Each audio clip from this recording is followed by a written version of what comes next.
पांडुरंगा करो प्रथम नमन पांडुरंगा करो प्रथम नमन पांडुरंगा करो प्रथम नमन दुसरे चरण संतांच्या दुसरे चरण संतांच्या दुसरे चरण संतांच्या तुकाराम कथेचा विस्तार बाबाजी सद्गुरु दास तुका बाबाजी सद्गुरु दास तुका बाबाजी सद्गुरु दास तुका धाकट्या कुमाराने कथेचा विस्तार बाबाजी सद्गुरु दास तुका बाबाजी सद्गुरु दास तुका बाबाजी सद्गुरु दास तुका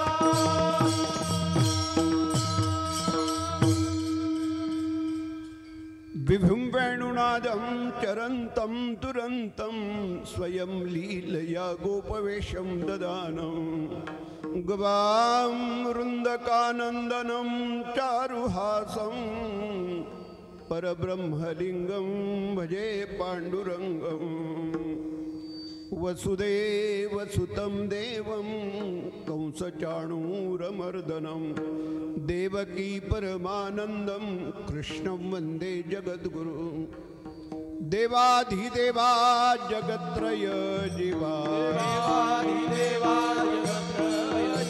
देवाधिदेवा जगत्त्रय जीवा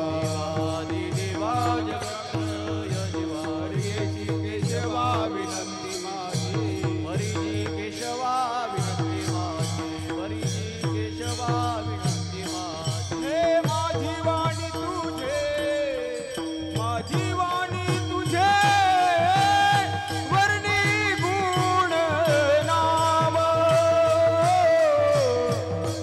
तुझे माझी वाणी तुझे वर्णी गुण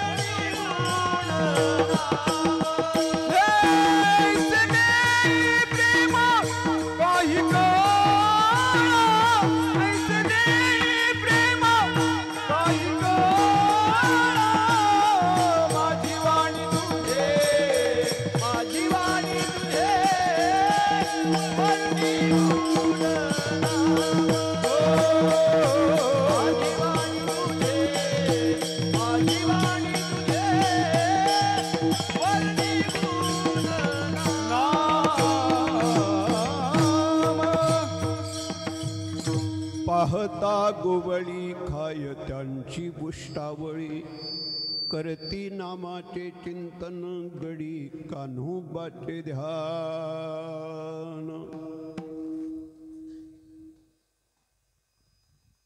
प्रतिवर्षाप्रमाणे संपन्न होणारा हा अखंड भक्ती रसामृत यज्ञोत्सव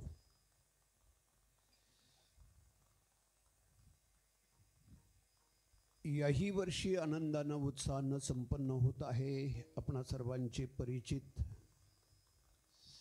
माझे सन्मित्र आदरणीय हरिभक्तीपरायण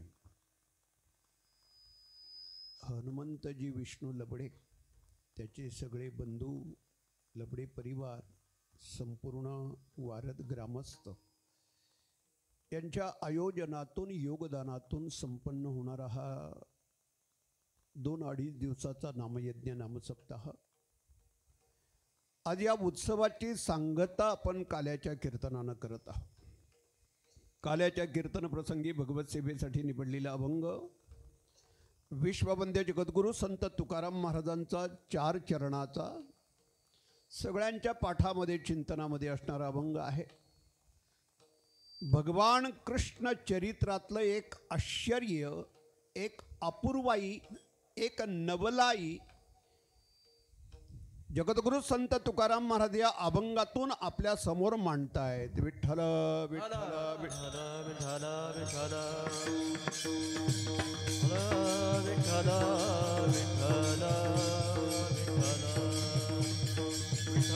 विठ्ठल विठ्ठल विठ्ठल विठ्ठल. 2 टप्प्यामध्ये भगवान कृष्णानं चरित्र गोकुळातलं केलंय.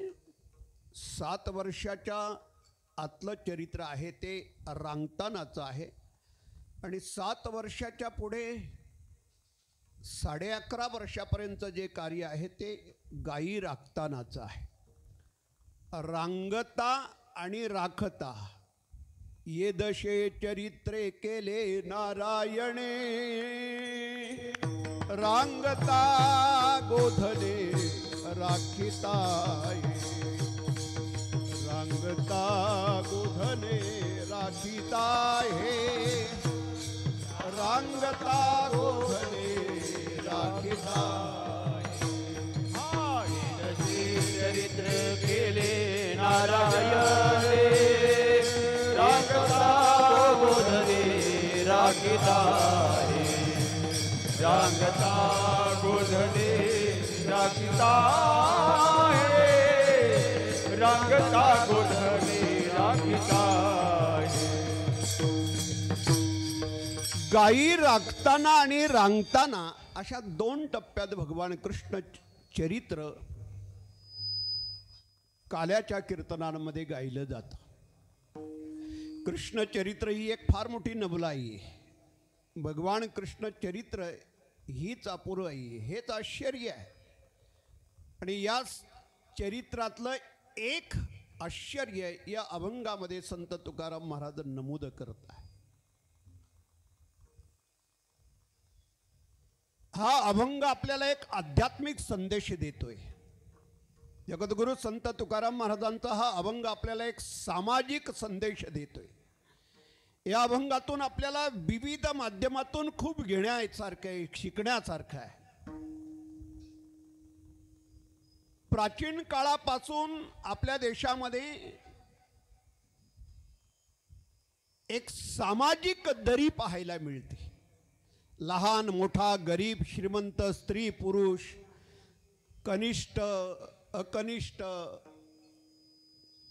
ही जी वर्गवारी, ही जी एक सामाजिक दरी, ही सामाजिक दरी आजपर्यंत आपल्याला पाहायला मिळते समाजामध्ये.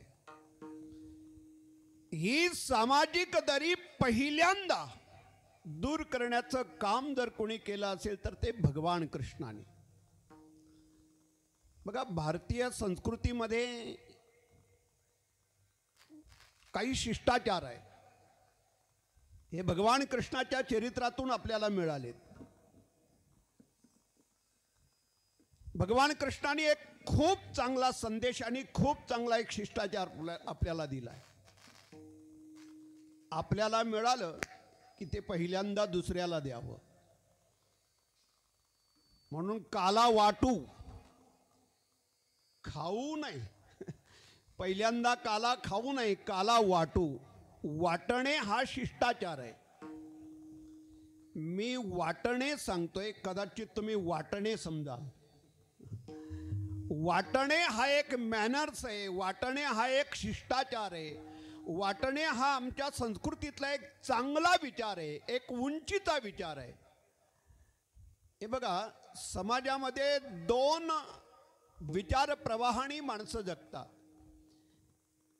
विधायक विचाराचा वर्ग वेगळा आहे आणि विघातक विचाराचा वर्ग वेगळा आहे.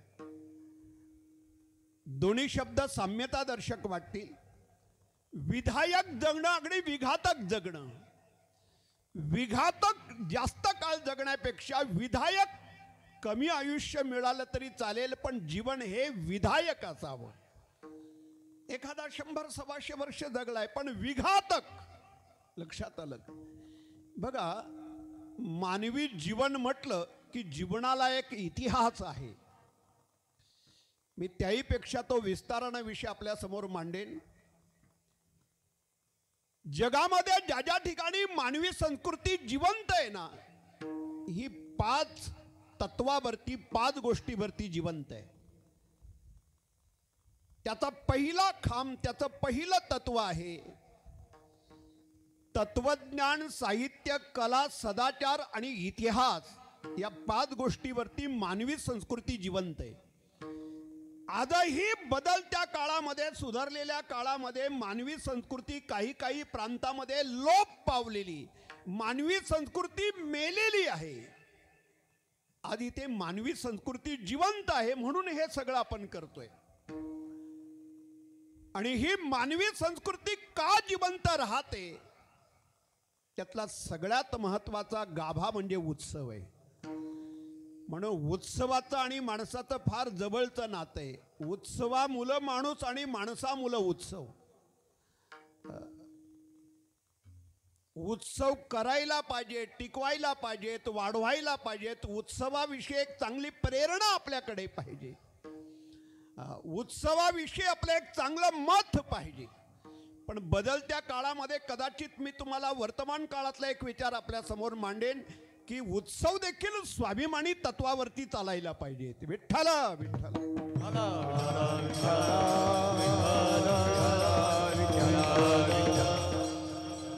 काय म्हटलं लक्षात आलं? बदलत्या काळात देखील उत्सव हे स्वाभिमानी तत्वावरती चालायला पाहिजे.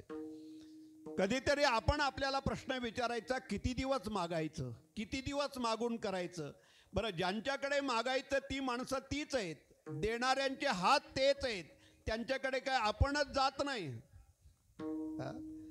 त्यांच्याकडे क्रिकेटवाले जातात, त्यांच्याकडे देवीवाले जातात, गणपतीचे उत्सववाले जातात, उरले सुरले दिंड्यावाले, सप्तेवाले. म्हणजे उत्सव देखील पुढे पुढे स्वाभिमान तत्वावरती चालायला पाहिजे. मला वाटतं व्यवहार असो, परमार्थ असो, आपलं खाजगी व्यक्तिगत जीवन असो, पण जीवनामध्ये माणसाकडे दीर्घकालीन विचार पाहिजे. त्याला कल्पनातीत विचार म्हणतात. कदाचित तुम्हाला फ्युचर प्लॅनिंग हा शब्द आवडेल. आमच्या जीवनात देखील आम्हाला फ्युचर प्लॅनिंग पाहिजे. आम्हाला कल्पनातीत विचार पाहिजे. आज जगताना उद्याचा विचार पाहिजे. विठ्ठल विठ्ठल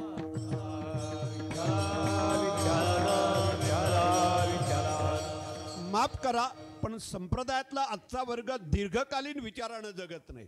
एक माझा आरोप नाही, पण ही एक वस्तुस्थिती पाहायला मिळते. व्यवहार जरी आपण धरला तरी व्यक्तीनं, माणसानं मरेपर्यंत नाही काम करायचं. कष्ट, परिश्रम, मेहनत घेण्याचा काळ आहे. 10-20 वर्ष एवढं राबायचं की येणाऱ्या काळामध्ये त्याला बसून खाता आलं पाहिजे. त्याला दीर्घकालीन विचार म्हणतात, त्याला कल्पनातीत विचार म्हणतात. उत्सवाच्या मागे हा दृष्टिकोन पाहिजे.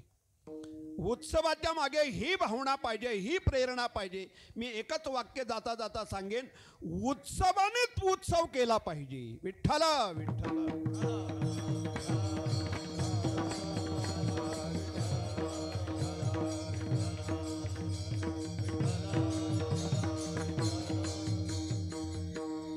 हा पॅटर्न मी स्वतः राबवतो. पाटील साहेब, मी हे स्वतः राबवतोय माझ्या जीवनातून. शून्यातून हे सगळं निर्माण करता आलं पाहिजे. तुम्हाला एक सांगू, जीवन हे महत्वाकांक्षी पाहिजे, आत्मविश्वासू पाहिजे. आपली स्वप्न खूप मोठी पाहिजेत. अलीकडे माणसांना स्वप्नांनी देखील दरिद्री झालीत. कशाला कशाला इथूनच. म्हणजे मला परमपूज्य बाबा महाराज सातारकरांच्या बोलण्यातून एक चांगला विचार ऐकायला मिळाला होता. अगदी सहजच त्यांच्या घरी जाणं झालं. ते नेरूळला पाम बीचच्या समोर त्यांचं एक राहतं घर आणि खालचा वरचा फ्लोअर जॉईंट केलेला. तर नेहमीप्रमाणे प्रकृती कशी आहे हे पाहण्यासाठी मी गेलो. खाली दरवाजातून आतमध्ये गेल्यानंतर त्यांना वरती कळवलं की महाराज आले. सकाळी साधारण 9:30 पावणे 10ची गोष्ट. त्याने बोलून घेतलं, म्हणे यावरती त्यांच्या बेडरूममध्ये, त्यांच्या नेहमीची वास्तव्याची खोली. मला एक साधारण 2 फुटाच्या अंतरावरती त्याने स्टूल बसायला दिला. मी स्टूलवर बसलो आणि बोलणं सुरू झालं. सकाळची वेळ, त्यांचं स्नान झालं नव्हतं. म्हणजे वारकरी संप्रदायामध्ये एवढा दिलखुलास, मन मोकळ्या बोलणारा मी माणूस आयुष्यामध्ये पाहिला नाही. संप्रदायात माणसं खूप मोठी झालेली पाहिली, पण माणसं जेवढी मोठी होतात तेवढी ती काय. माझी कृती कळली का तुम्हाला? का कोण दाणे, पण अशी म्हणजे काय, माझ्याकडे शब्द नाही तो आता. हे काय ह्यांनी हे लावलेत ना त्यात. विठ्ठला विठ्ठला. वास्तविक संप्रदायामध्ये माणूस जेवढा मोठा होत जाईल तेवढा तो मवाळ, तेवढा तो विनम्र, तेवढी ती विनयशीलता त्याच्या अंगी, त्याच्या जीवनामध्ये यायला पाहिजे. आणि याचा मूर्तिमंत उदाहरण म्हणजे जगद्गुरु संत तुकाराम महाराजांचं चरित्र. एका बाजूनं जीवनाचा कळस आहे आणि दुसऱ्या बाजूनं देवाच्या पायावरती समर्पण आहे. किती विनयता, किती विनम्रता, यालाही काही मर्यादा आहे. म्हणजे एक बाजू जर पाहिली तर तुका झालाच आहे कळस, तुका आकाश हा एवढा, आणि दुसरी बाजू जर पाहिली तर नीच जना लोका तळील पायरीशी तुका, म्हणजे हा तुका तळाच्या पायरीचा दगड, आणि इकडे म्हणतात तुका आकाश हा एवढा. विठ्ठला विठ्ठला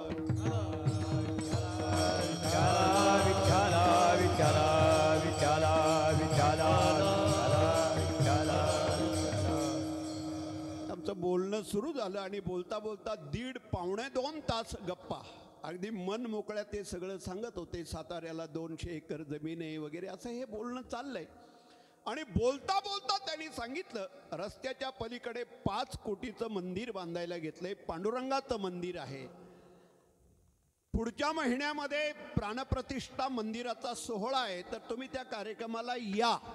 एवढं बोलल्यानंतर मी मध्येच त्यांना थोडंसं अडवलं आणि म्हटलं बाबा तुमचं वय आता 84, वयाच्या 84व्या वर्षी 5 कोटीचं मंदिर बांधायला घेतले, तुम्हाला याची काही भीती वाटत नाही का? हे तुमचं वय आता परतीचं आहे, जाण्याचं वय, आणि या वयामध्ये हे एवढं मोठं धैर्य समोर घेतलंय, एवढा मोठा डोंगर समोर उभा केलाय, याची तुम्हाला भीती नाही का वाटत?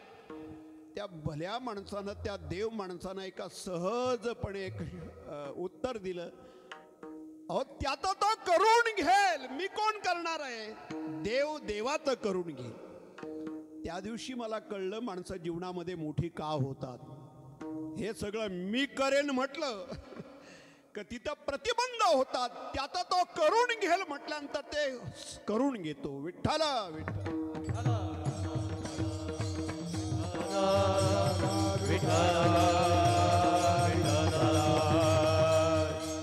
बघा, जीवनातली विधायकता माणसाला नेहमीच समाधान देते. विधायक विचार नेहमी माणसाला आनंद देतो, समाधान देतो, नेहमी सुख प्राप्त करतो. आजचं जग जर पाहिलं ना तर या 2 अक्षरी शब्दामध्ये, शब्दाच्या मागे अख्खं जग आहे. 2च अक्षरी शब्द आहे, सुख, आणि या 2 अक्षरी शब्दाच्या मागे अख्खं जग आहे, त्याच्या शोधात आहे. कुठे आहे, कुठल्या माध्यमात आहे, कुठल्या ठिकाणी, याच्या शोधामध्ये कळत न कळत का होईना आपण त्याच्या मागे आहोत. म्हणजे जाहीरपणे कीर्तनामध्ये मी तुम्हाला जर विचारलं तर तुम्ही इथं का आलात, का आलात म्हणजे याच्यासाठी आलात? सांगा ना, खरं सांगा, याच्यासाठी आलात? नाही. का आलात? आम्हाला समाधान पाहिजे, आनंद पाहिजे, सुख पाहिजे. नकळत का होईना पण त्याच्या शोधामध्ये आहोत. आजचा जो माणूस आहे ना 2 व्याधींनी ग्रस्त आहे, म्हणून तो जोडलेला शब्द आहे आधी आणि व्याधी. बरोबर. व्याधी म्हणजे शरीराचे आजार आणि आधी म्हणजे मनाचे आजार. आजचा माणूस शरीराच्या आजाराने जेवढा त्रस्त आहे त्याच्या 10 पटीनं 100 पटीनं तो मनाच्या आजाराने व्यस्त आहे. अलीकडच्या माणसाला मानसिक आजार जास्त आहेत, शारीरिक आजार कमी आहेत. कमी नाहीत म्हणा, पण शारीरिक आजारापेक्षा कितीतरी पटीनं मानसिक आजाराने आजचा माणूस त्रस्त आहे. आणि हा मानसिक आजार म्हणजे मानसिक व्याधी दूर करण्याचं एकमेव साधन, एकमेव माध्यम म्हणजे आमच्या जीवनाचा उत्सव. विठ्ठला विठ्ठला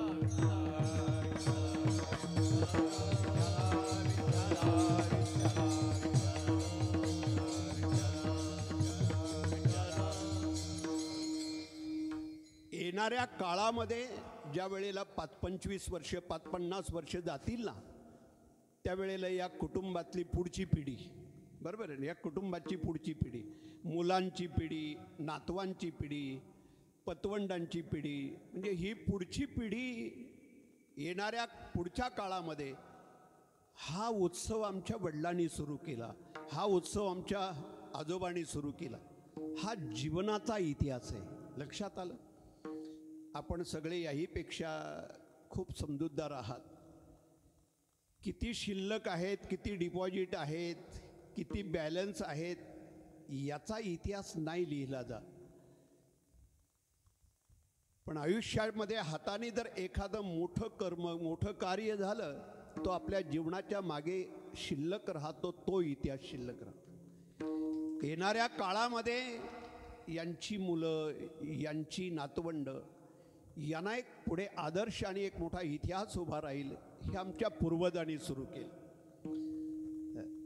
नाही का. एक म्हणजे वाईट गोष्ट जर पाहिली, दुसरी बाजू जर पाहिली, म्हणजे वडिलांनी जर काही ठेवलं नाही ना तर रस्त्याने जाताना पोरं म्हणतात ही जमीन आमच्या बापाने विकून खाल्ली. हे मान्य आहे ना. म्हणजे मुलं असं म्हणतात, याचं बिल बापाच्या नावावर फाडतात. मी एकदा गमतीनं सांगितलं होतं, मुलं जर चांगली निघाली ना तर नाव आईचं निघतं, पण तीच मुलं जर चुकीच्या मार्गाने निघाली तर त्याचं बिल बापाच्या नावावर फाडलं जातं. काय न्याय बघा ना, कसा आपल्या भारतीय संस्कृतीचा निकष लावलाय बघा. छत्रपती शिवाजी महाराजांचं नाव घेतलं रे घेतलं की आपल्याला राजमाता जिजाऊ मासाहेब समोर येतात. स्वामी विवेकानंदांचं नाव घेतलं रे घेतलं की राजमाता भुवनेश्वरी माता समोर उभी राहते. म्हणजे लगेच नाव आईचं निघतं. पण संध्याकाळच्या वेळेला रस्त्याच्या बाजूला जर एखादं पडलं असेल तर जाणारी येणारी माणसं म्हणतात ते कुणाचं रे, लोक म्हणतात ते त्याच. लक्षात आलं का. म्हणून एक जीवनाला इतिहास आहे, कुटुंबाला इतिहास आहे, गावाला इतिहास आहे, तालुक्याला इतिहास आहे, राज्याला इतिहास आहे, नवे देशाला इतिहास आहे. या देशाला जसा इतिहास आहे तसा आपल्या जिल्ह्याला इतिहास आहे, तसा आपल्या तालुक्याला इतिहास आहे. बऱ्याच अंशी माहिती नसतं मुलांना किंवा तालुक्याचा काय इतिहास आहे. 1950ला खालापूर तालुका हा स्वतंत्र निर्माण झाला. खालापूर तालुक्याची निर्मिती त्याची 1950ला झाली. 1869ला ठाणे जिल्ह्यातून कुलाबा जिल्हा स्वतंत्र झाला. कुलाबा जिल्हा हा अगोदर ठाणे जिल्ह्यामध्ये अंतर. प्रत्येक जिल्ह्याला इतिहास आहे, प्रत्येक तालुक्याला इतिहास आहे, प्रत्येक परिसराला इतिहास आहे. नवे वारद गावाला पण इतिहास आहे. शोधा तुम्ही मागे 100-200 वर्षाचा काळ, तुम्हाला काहीतरी गावाचा इतिहास सापडेल.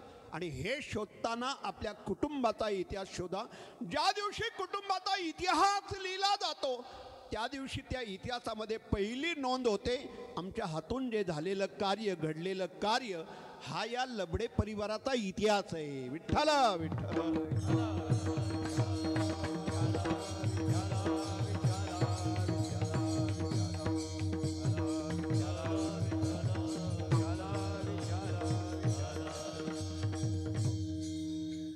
या उत्सवाचं जे टायटल आहे ना, उत्सवाचं टायटल अखंड भक्ती रसामृत यज्ञोत्सव, हा जो टायटल आहे ना, तर हे सगळ्या मुलांनी माझ्यावरच सोपवलं. म्हणे बघा एखादं काहीतरी वाक्य काढा. मी 15 दिवस घेतले त्यांची, 15 दिवस. आता ज्या वेळेला ते टायटल पुढे उभं राहिलं ना, अखंड भक्ती रसामृत यज्ञोत्सव, ते म्हटलं काय वाक्य आहे, आम्हाला धड बोलता पण येत नाही. पण 2-3 वर्षामध्ये ते तालुक्या जिल्ह्यामध्ये एवढं स्वीकारलं की बघता बघता बऱ्याच जाहिरातीवरती ते दिसायला लागलं. हा, एक लक्षात आलं.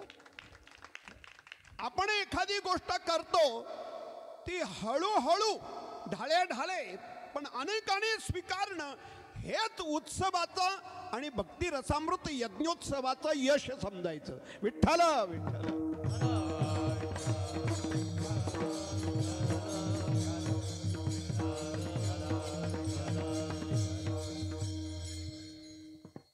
एक समाजामध्ये एक मोठी दरी आहे. गरीब श्रीमंत, लहान मोठा, प्रतिष्ठित अप्रतिष्ठित, ही वर्गवारी आहे. आजही ही दरी आहे. आणि हे दूर करण्याचं पहिलं काम भगवान कृष्णाकडून म्हणजे चरित्रातून पाहायला मिळतं. आणि त्यातलाच एक मुद्दा आहे या अभंगामध्ये, त्यातलाच एक मुद्दा आहे. बघा, दोन्ही बाजू कृष्ण भगवान प्रभू हे नंद राजाचे राजपुत्र, म्हणजे गोकुळ गावच्या पाटलाचा पोरगा.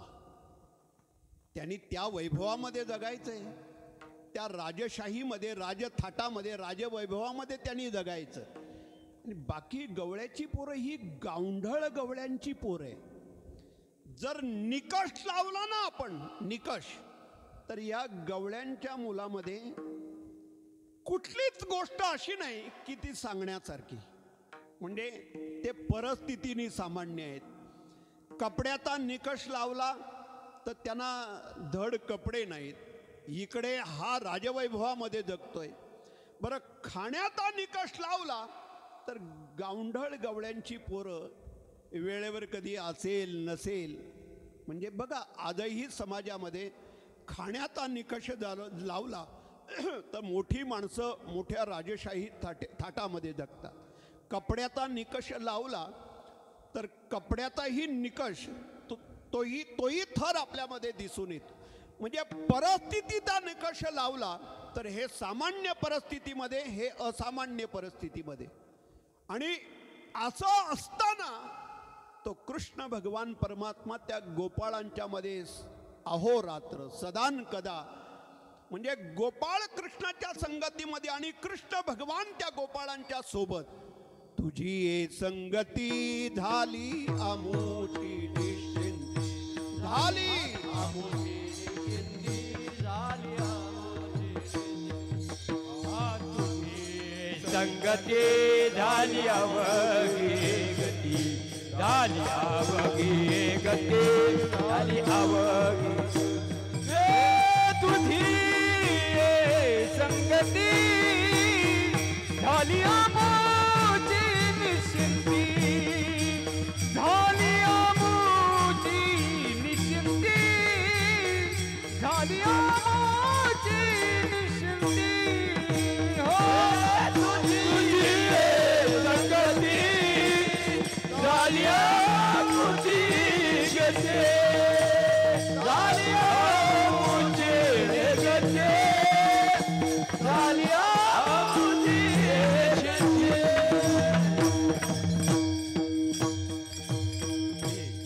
तुझी संगती झाली अमुची निश्चिंती. गोपाळांच्या जीवनाला निश्चिंतपणा झालाय का, तर त्यांना भगवान कृष्णाची संगत आहे.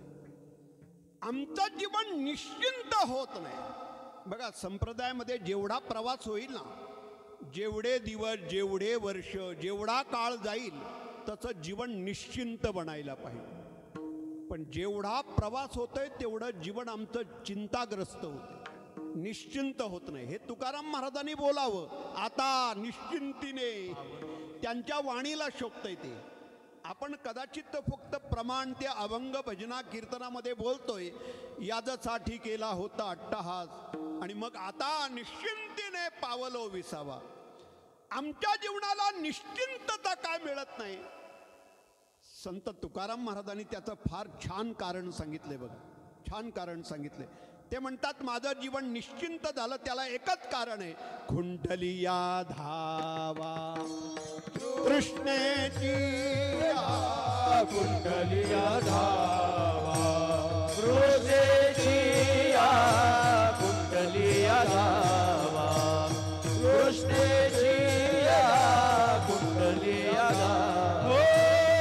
आता निश्चिंतीने पावलो विसावा, कुंडलिया धावा कृष्णेची, कुंडलिया धावा कृष्णेची. आता निश्चिंतीने पावलो विसावा, कुंडलिया धावा कृष्णेची, कुंडलिया धावा कृष्णेची. कृष्णेचा धावा खुंटला म्हणून आम्ही निश्चिंत झालो. आणि हेच नेमकं होत नाही आमच्याकडून. तृष्णेचा धावा खुंटत नाही. तृष्णा म्हणजे हाव, तृष्णा म्हणजे अपेक्षा, तृष्णा म्हणजे आसक्ती. जेवढी वाढेल तेवढं दुःख आहे.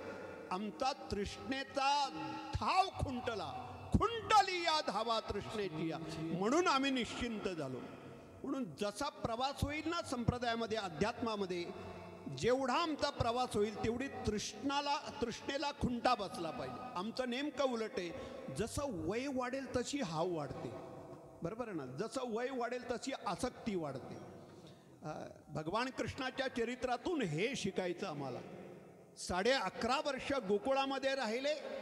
शेवटी गोकुळ सोडलं, गवळणींचा त्याग केला, गोपाळांचा त्याग केला, आई वडिलांचा त्याग केला, गावाचा त्याग केला. पुन्हा 13.5 वर्ष मथुरेमध्ये, मथुरेचा राज्य प्राप्त केलं, मिळवलं.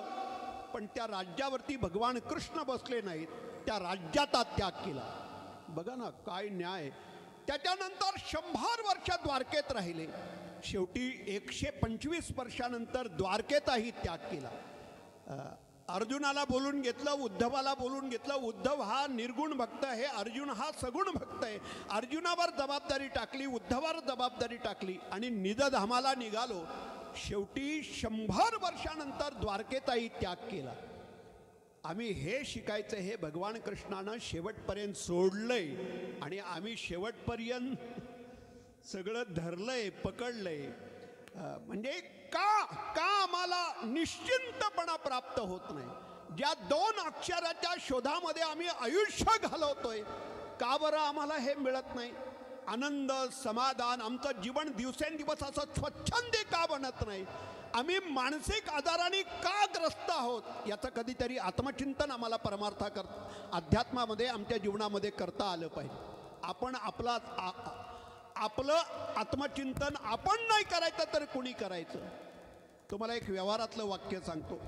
माणूस आयुष्यात दुसऱ्यांचा विचार जास्त करतो का स्वतःचा विचार जास्त करतो? ऐकलं नाही का तुम्ही? माणूस आपल्या आयुष्यामध्ये जास्त विचार दुसऱ्यांचा जास्त विचार करतो का स्वतःचा विचार जास्त करतो? त्याचा दिवसभर, त्याचा महिना, त्याचं आयुष्य दुसऱ्यांचा विचार करण्यामध्ये जास्त चाललंय.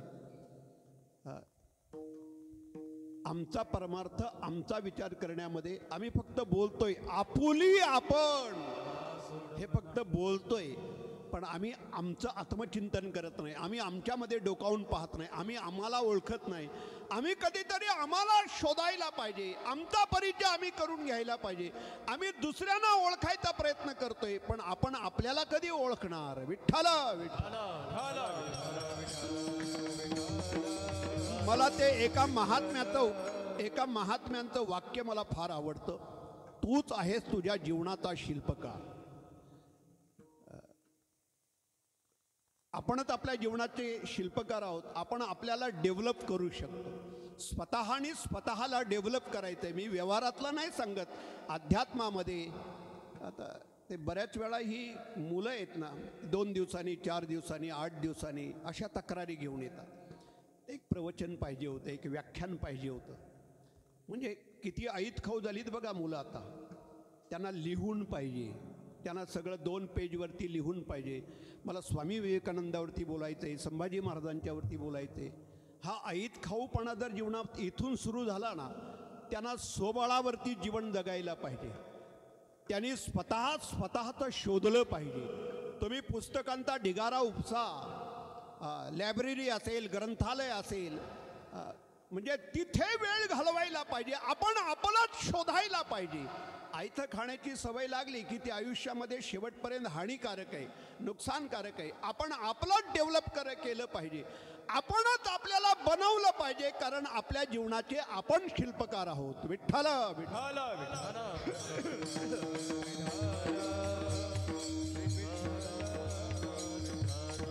भगवान कृष्णाच्या चरित्रातले, जीवनातले खूप गोष्टी आपल्या जीवनामध्ये स्वीकारण्यासारख्या आहेत. भगवान कृष्णाने आयुष्यभर सोडलंय, त्यागलंय, सगळ्याचा त्याग केला आणि शेवटी जे स्वतः द्वारकेचं राज्य उभं केलं होतं, 100 वर्ष त्या द्वारकेचा भोग घेतला आणि उपभोग घेतल्यानंतर शेवटी द्वारकेचाही त्याग केला. काय घेण्यासारखं आहे? आम्हाला एवढंही सुटायला तयार नाही. म्हणजे भांड्याच्या दुकानातलं एक 5-25 रुपयाचं भांडं जरी घेतलं तरी आपण म्हणतो याच्यावर माझं नाव टाका. काय आसक्ती आहे बघा माणसात. छत्रपती शिवाजी महाराजांच्या जीवनावरती भगवान कृष्णाच्या चरित्राचा प्रभाव आहे, भगवान श्रीरामाच्या चरित्राचा प्रभाव आहे. म्हणजे एवढा प्रभाव आहे.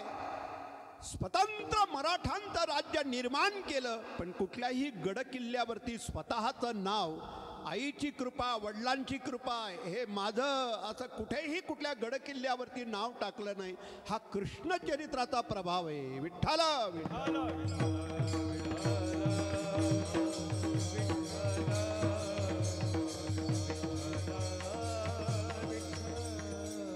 म्हणून निकषाने सगळ्या बाजू कनिष्ठ आहेत गोपाळांच्या, आणि निकषाने भगवान कृष्णाच्या जीवनाच्या सगळ्या बाजू श्रेष्ठ आहेत.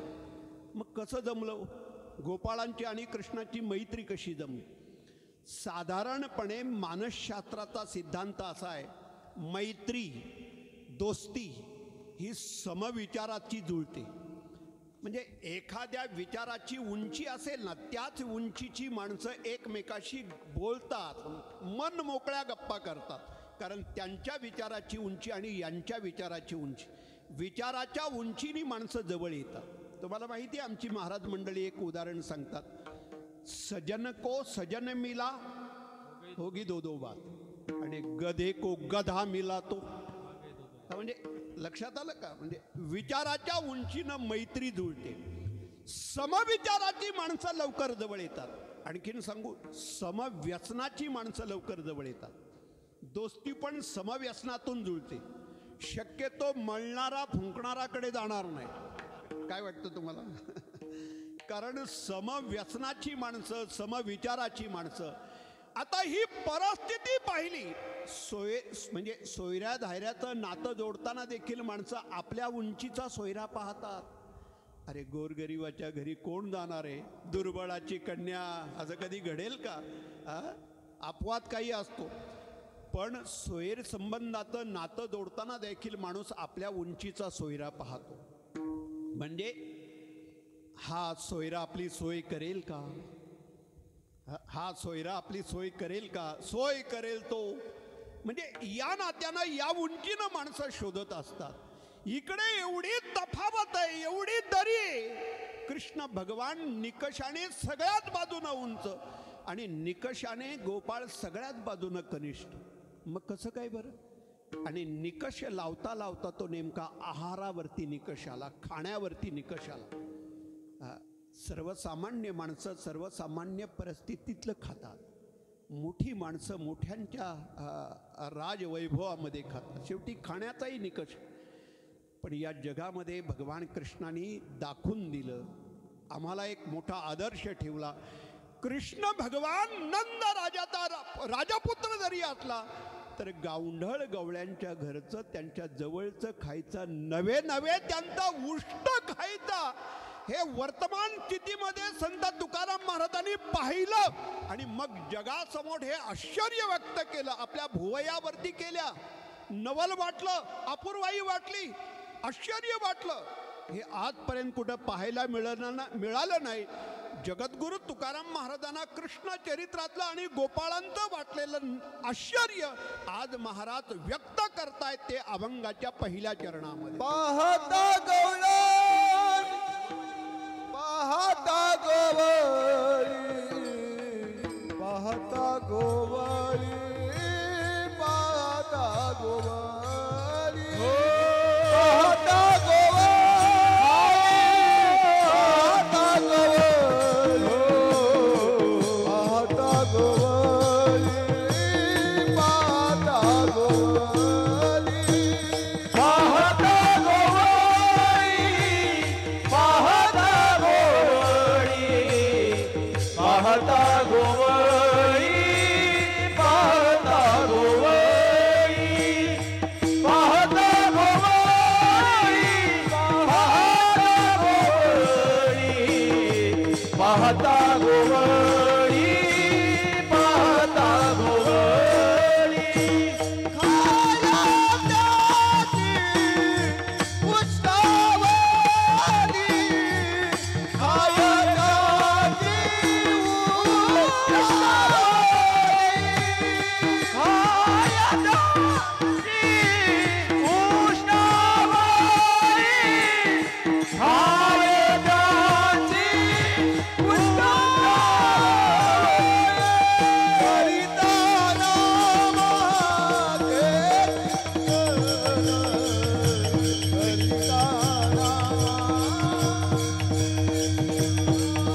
पाहायला गेलो तर तो उष्टावली खातोय, गवळ्यांची उष्ट खातोय. हा वर्तमान स्थितीतला विचार आहे. पाहिलं पाहीन हा भूत भविष्य नाही तर वर्तमान स्थितीतला विचार आहे. पाहता, हा जो पाहता शब्द आहे ना, तोच नेमका पाहता शब्द गवळणींच्या बाबतीत आहे. पाहता गवळणी तवती पालथी. बघायला गेलो, पाहायला गेलो तर एक नवल बघायला मिळालं. तो त्यांची उष्टावली खात होता. आता सर्वसामान्य ग्रामीण गावंढळ स्थितीमध्ये जगणारे ते गवळ्यांची पोरं, काय जीवनामध्ये तेवढी प्रगती नाही, सुधार नाही, राहणं साधं आहे, वागणं साधं आहे, खाणं साधं आहे, बोलणं साधं आहे, जीवन सगळ्यात बाजूनं साधं, आणि त्यांचं उष्ट खायचं. अलीकडे माणसं ही दिवसेंदिवस तशी वागण्या राहण्या टिपण्यानी सुचिरभूत बनत चालली. बरोबर. एखादा समोरच्या सीटवर बसलेल्या माणसाच्या तोंडातून थुंकीचा एखादा पुढे एखादा कण जरी आला तरी तो मागच्याला सहन होत नाही. एवढा माणूस दिवसेंदिवसाचा चोख बनत चाललाय. त्याच्या वागण्यामध्ये सुचिरभूतपणा येत चाललाय. मी तर अलीकडे कुटुंबामध्ये असं पाहतो, एक काळ असा होता की घरातल्या सगळ्या माणसांचं स्नान एका साबणावरती व्हायचं. आता कुटुंबातल्या प्रत्येक माणसाच्या स्नानाची साबण वेगळी. बरं, पूर्वी असं होतं, एकच कुठलं तरी दंतमंजन असायचं, त्याच्यावरती अख्खं कुटुंब. आता कुटुंबातल्या प्रत्येक व्यक्तीचा सुचिरभूतपणा एवढा वाढलाय, चोखपणा एवढा वाढलाय. एका सदऱ्यावरती एका ड्रेसवरती 8-8, 15-15 दिवस जायचे. आता सकाळी वेगळं, संध्याकाळी वेगळं, म्हणजे सप्त्याच्या पहिल्या दिवसाला वेगळं, काल्याला वेगळं, म्हणजे असे हे पाहतोय मी तुमचं 3 दिवस. म्हणजे एवढा चोखपणा, एवढा सुचिरभूतपणा चाललाय. माझ्या वाचनामध्ये आलं होतं, आपल्या महाराष्ट्रामध्ये 290 अशा कंपन्या आहेत की ज्यांना केवळ आपलं तोंड शुद्ध करण्यासाठी, मुख शुद्ध करण्यासाठी, दात घासण्यासाठी ज्या पेस्ट पावडर तयार केलेत, अशा 290 कंपन्या आहेत. म्हणजे सध्या मार्केटमध्ये आपल्या सुचिरभूतपणासाठी एवढी सोय केलेली, एवढी व्यवस्था केलेली. एकच विचार डोक्यात आणायचा, त्या काळामध्ये या गवळ्यांच्या पोरांच्याकडे काही कोलगेट होती, काय कुठलं दंतमंजन होतं. 2-2, 4-4 दिवस घासलं न घासलं. मला वाटतंय गवळ्यांच्या पोरांचं कशाला सांगायचं. 40-50 वर्षापूर्वीचं आपलं बघा ना, त्या टायमात काय आपला काळ होता. बऱ्याचशा जुन्या मंडळींना माहिती असेल आपला काळ. त्या म्हणजे बाहेर गेल्यानंतर त्या काय एरंड म्हणतात का, त्याची ती काटकी घ्यायची, नाही तर त्या कडुलिंबाची त्यांनी दात घासायचे. काय होतं, काही नसायचं. सुविधा जर पाहिल्या ना कुठल्याही नाही. एवढा दुर्गम भाग असायचा. अजूनही आपल्या जिल्ह्याचे काही कानाकोपरे जर पाहिले, मी त्या पोलादपूरमध्ये वगैरे गेलो ना, काही काही भाग असे आहेत की तिथे अजून रस्ता नाही, म्हणजे वीज नाही, म्हणजे अजूनही या सुविधा तिथपर्यंत पोहोचल्या नाही. म्हणून लोक धाक दाखवतात, तुला पोलादपूर दाखवेन, नाही ना, असा एक धाक दाखवतात, नाहीतर तुला काही गड इंग्लज काय कुठली, हा म्हणजे भीती दाखवतात तुला. ती अधिकाऱ्यांना ती एक भीती दाखवली जाते. म्हणजे जिथं सुविधा आजही पोहोचल्या नाहीत. हजारो वर्षापूर्वी त्या गवळ्यांच्या पोरांना कुठल्याही प्रकारच्या सुविधा नाही. अत्यंत ग्रामीण आणि साधं जीवन जगणारे, आणि कृष्ण भगवान त्यांच्या जवळचं उष्ट खातोय. हे नवल नाही वाटत. मला वाटतं नाष्ट्रा डॅमेजचे सगळे आश्चर्य इथं कमी पडतील. आपल्याला त्या नाष्ट्रा डॅमेजचे आश्चर्य माहिती आहे, जागतिक आश्चर्य 7 का 8 आश्चर्य आहेत ते आपल्याला नवल वाटत असेल.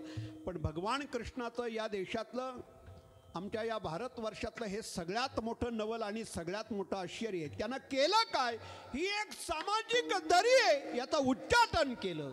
माणूस कितीही मोठा असो, पण सामाजिक दृष्टीनं तो बहुजन समाजामध्ये एकरूप झाला पाहिजे, हे आम्हाला भगवान कृष्णाने शिकवले. तुम्हाला एक मात सांगू, समाज हा शब्द आहे ना, समाज, तो त्याचा विग्रह करायचा, संधियुक्त शब्द आहे, त्याचा विग्रह करायचा. स अधिक माज, म्हणजे समाज हा एक संघ शक्तीला वापरलेला शब्द आहे. समाज हा शब्द संघ शक्तीला अनुसरून आहे. विठ्ठल विठ्ठल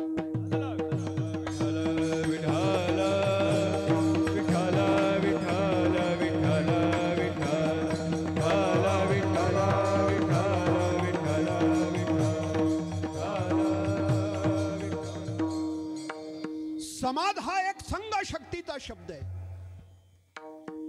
आपण समाजातले घटक आहोत. त्या चालीरीती रीतिरिवाज आपल्याला स्वीकारावे लागतात.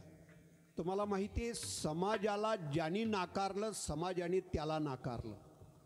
मी असं पाहतो, गाडीच्या काचा बंद करून आयुष्यभर फिरणारी माणसं समाजाने त्यांना नाही स्वीकारलं. तुम्ही जर आम्हाला स्वीकारत नाही तर आम्ही तुम्हाला स्वीकारत नाही. समाज म्हणजे काय समजतात? समाज आहे एक हत्ती.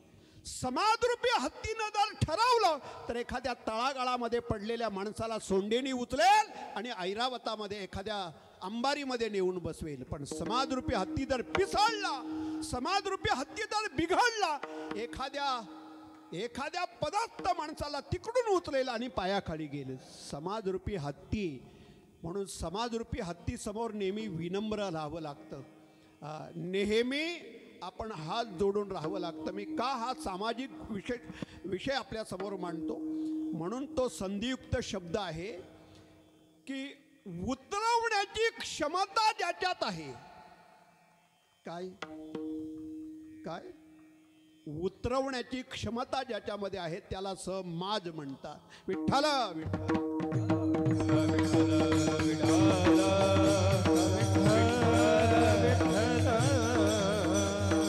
आणि याचा निर्मूलन केलंय, याचा उच्चाटन केलंय. सर्वसामान्य माणसापर्यंत ते पोहोचावं लागतं. असेल मी मोठा, पण सामाजिक दृष्टिकोनातून मी त्या गवळ्यांच्याच जवळचा आहे, त्यांच्या संगतीतला आहे. तीही माणसंच आहेत. त्यांनाही 2 हात 2 पाय, तीही सर्वसामान्य. हे बघा, माणूस कितीही उंचीला पोहोचला तरी मागच्या परिस्थितीचं अवलोकन त्याला करता आलं पाहिजे. हे आम्हाला संत तुकाराम महाराजांनी शिकवलंय. महाराज म्हणतात, आता तुका आकाशा एवढा असेल, पण क्षणभरी आम्ही सोशिले वाईट, आम्ही भोगलंय, आम्ही सोसलंय, हे विसरून चालत नाही. त्याला सिंहावलोकन म्हणतात. आणि हे आम्हाला जगद्गुरु संत तुकाराम महाराजांनी दिलंय. हे आम्हाला भगवान कृष्णाने दिलंय. पाहता गोवळी खाय त्यांची उष्टावली. कशाला उष्टावली म्हणायची? कशाला उष्ट म्हणायचं? बऱ्याच अंशी आपण उष्ट्या शब्दाची व्याख्या वेगळी करतोय आणि शास्त्राआधारे उष्ट्या शब्दाची व्याख्या वेगळी. बघा, उष्टावळीमध्ये बऱ्याच व्याख्या केल्यात. उष्ट त्याला म्हणतात, आपण जेवायला बसलो आणि जेवायला बसल्यानंतर एखादा कॉल, एखादा फोन, कोणाचं तरी बोलावणं, कोणीतरी हाक मारली, जेवणावरून उठून जायचं, काही काम केलं का पुन्हा ताटावर, पुन्हा जेवणावरून बसायचं. म्हणजे जेवणावरून उठून गेल्यानंतर पुन्हा जेवणावर येऊन बसलं. शास्त्र असं म्हणतं ते अन्न उष्ट झालंय. याच्या अगोदर होतं ते वेगळं, नंतर ते उष्ट आपण अन्न खातोय. काही वेळा बऱ्याच अंशी आपण अर्धा घास तोडतो आणि अर्धा घास पुन्हा ताटामध्ये ठेवतो. एकदा आपल्या तोंडाला, आपल्या मुखाला लागलेला घास पुन्हा ताटाला, पुन्हा जेवणाला लागला की ते अन्न उष्ट होतं. म्हणून आपल्याला भटजीबुवा नाही का सांगतात, 3 वेळा खाली सोडा पाणी, 3 वेळा खाली सोडा आणि मग 3 वेळा आचमन करा. आता 3 वेळा आचमन केल्यानंतर मग पुन्हा 3 वेळा का पाणी खाली सोडा? तर ओठाला लागल्यानंतर ते पुन्हा उष्ट होतं. उष्ट्या हाताने देवाची पूजा होऊ नये म्हणून भोडजीबुवा आपल्याला सांगतात की 3 वेळा पुन्हा पाणी खाली सोडा. हा म्हणतो 3 वेळा सोडलं ना पहिलं पाणी, आता परत कशाला पाणी सोडायचं? अरे तुझे हात उष्टे झाले, उष्ट्या हाताने देवाची पूजा होऊ नये म्हणून 3 वेळा पुन्हा सुचिरभूतपणा आहे. विठ्ठला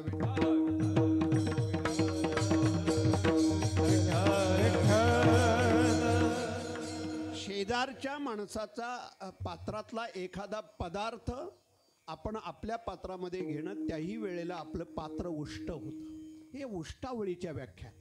आता ह्या शास्त्र काय न हे काय, ह्या गोपाळांना, ह्या गवळ्याच्या मुलांना, सर्वसामान्य परत त्यांना काय माहिती? पण कृष्ण भगवान त्यांचा उष्ट खायचा आणि त्यात त्यातलं सगळ्यात महत्वाचं कारण जगद्गुरु संत तुकाराम महाराज सांगतात, ते गोपाळ दोन गोष्टी करायचे, ते ध्यान करायचे आणि चिंतन करायचे. लक्षात आलं? भक्ताच्या जीवनामध्ये, साधकाच्या जीवनामध्ये त्याला ध्यान कशाला म्हणतात आणि त्याला चिंतन कशाला म्हणतात, चिंतनाचे परिणाम काय होतात आणि ध्यानाचे परिणाम काय होतात, ध्यान कसं करायचं, चिंतन कसं करायचं, ध्यान केल्याने काय होतं, चिंतन केल्याने काय होतं, हा जो परिणामवाद आहे आमच्या व्यक्तिगत जीवनावरती ध्यानाचा परिणाम आणि आमच्या व्यक्तिगत जीवनावरती चिंतनाचा परिणाम काय होऊ शकतो, हे जगद्गुरु संत तुकाराम महाराज सांगतात अभंगाच्या 2ऱ्या चरणामध्ये.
ते गडी नामाचं चिंतन करायचे आणि कान्होबाचं ध्यान करायचे, आणि या ध्यानाचा आणि चिंतनाचा परिणाम काय व्हायचा, ते उष्ट असणारं अन्न उष्ट न राहता ते शुद्ध व्हायचं, ते पवित्र व्हायचं. म्हणजे नामाच्या चिंतनानं आणि कान्होबाच्या ध्यानानं उष्ट अन्न पवित्र व्हायचं म्हणून तो खायचा. काही लक्षात आलं का? हा नामचिंतनाचा परिणाम आहे, हा ध्यानाचा परिणाम आहे. महाभारतामध्ये पांडव ज्या वेळेला वनवासात होते ना, म्हणजे 12 वर्षाचा वनवास, हा उत्तरेचा प्रदेश 12 वर्षाचा वनवास झाल्यानंतर 1 वर्षाच्या अज्ञातवासासाठी पांडव असे दक्षिणेकडे वळले. कारण अशी अट होती की त्यांनी 1 वर्षाचा अज्ञातवास भोगायचा. अज्ञातवासामध्ये त्यांना कोणीही ओळखता कामा नये. त्यांना एकदा ओळखलं की पुन्हा 12 वर्षाचा वनवास. काय त्या दुर्योधनाची अट आहे बघा. म्हणून 12 वर्ष वनवासात काढले, पण 1 वर्ष महत्वाचा होता, तो अज्ञातवासाचा. मग कुठे जायचं? पांडव दक्षिणेकडे वळले. हा जो द्रविडी प्रांत आहे, हे राजा विराटाचं राज्य. मला असं वाचायला मिळालं होतं, वाईचा प्रांत, सध्याचा वाईचा प्रांत हे राजा विराटाचं राज्य. आणि या वाईच्या प्रांतामध्ये, विराटाच्या राज्यामध्ये पांडव आपल्याला ओळखू नये म्हणून त्यांनी आपले कपडे, शस्त्र, अस्त्र, वस्त्र राजा विराटाच्या राज्याच्या बाहेर ठेवले. आणि मग राजा विराटाच्या राज्यात आले. त्या 5 जणांनी आपली नावं बदलली, मुख्य नावं ती बदलली आणि आपली स्वतंत्र नावं ठेवली, ही मुख्य नावं.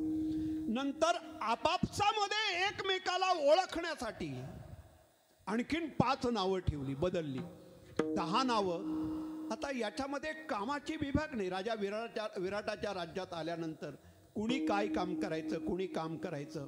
अर्जुन हा बृहन्नडा झाला, त्याच्यावरती जबाबदारी काय अर्जुनावरती. त्यानं राजा विराटाच्या उत्तरा नावाच्या मुलीला नृत्य शिकवायचं, संगीत शिकवायचं. आता त्याच्यामध्ये या 3 गोष्टी आल्या. आता ही सगळी त्याच्यातली मुरब्बी मंडळी आहेत, मी त्यांच्यासमोर बोलणं हे चुकीचं होईल. गायन, वादन आणि नृत्य या 3 गोष्टी मिळून तयार होतं, त्याला संगीत म्हणतात. संगीताचा जो बेस आहे, संगीताचा जो पाया आहे तो नाद आहे. या नादाला नुसता नाद म्हणत नाही, नाद ब्रह्म म्हणतात. म्हणजे ही जी साधना करतात ना ही गाणारी मंडळी, म्हणजे ही गंधर्व मंडळी जी साधना करतात ना, ही साधना नादब्रह्माची साधना आहे. आणि हा नादब्रह्म या शरीरामध्ये अखंड वाहतोय. विठ्ठल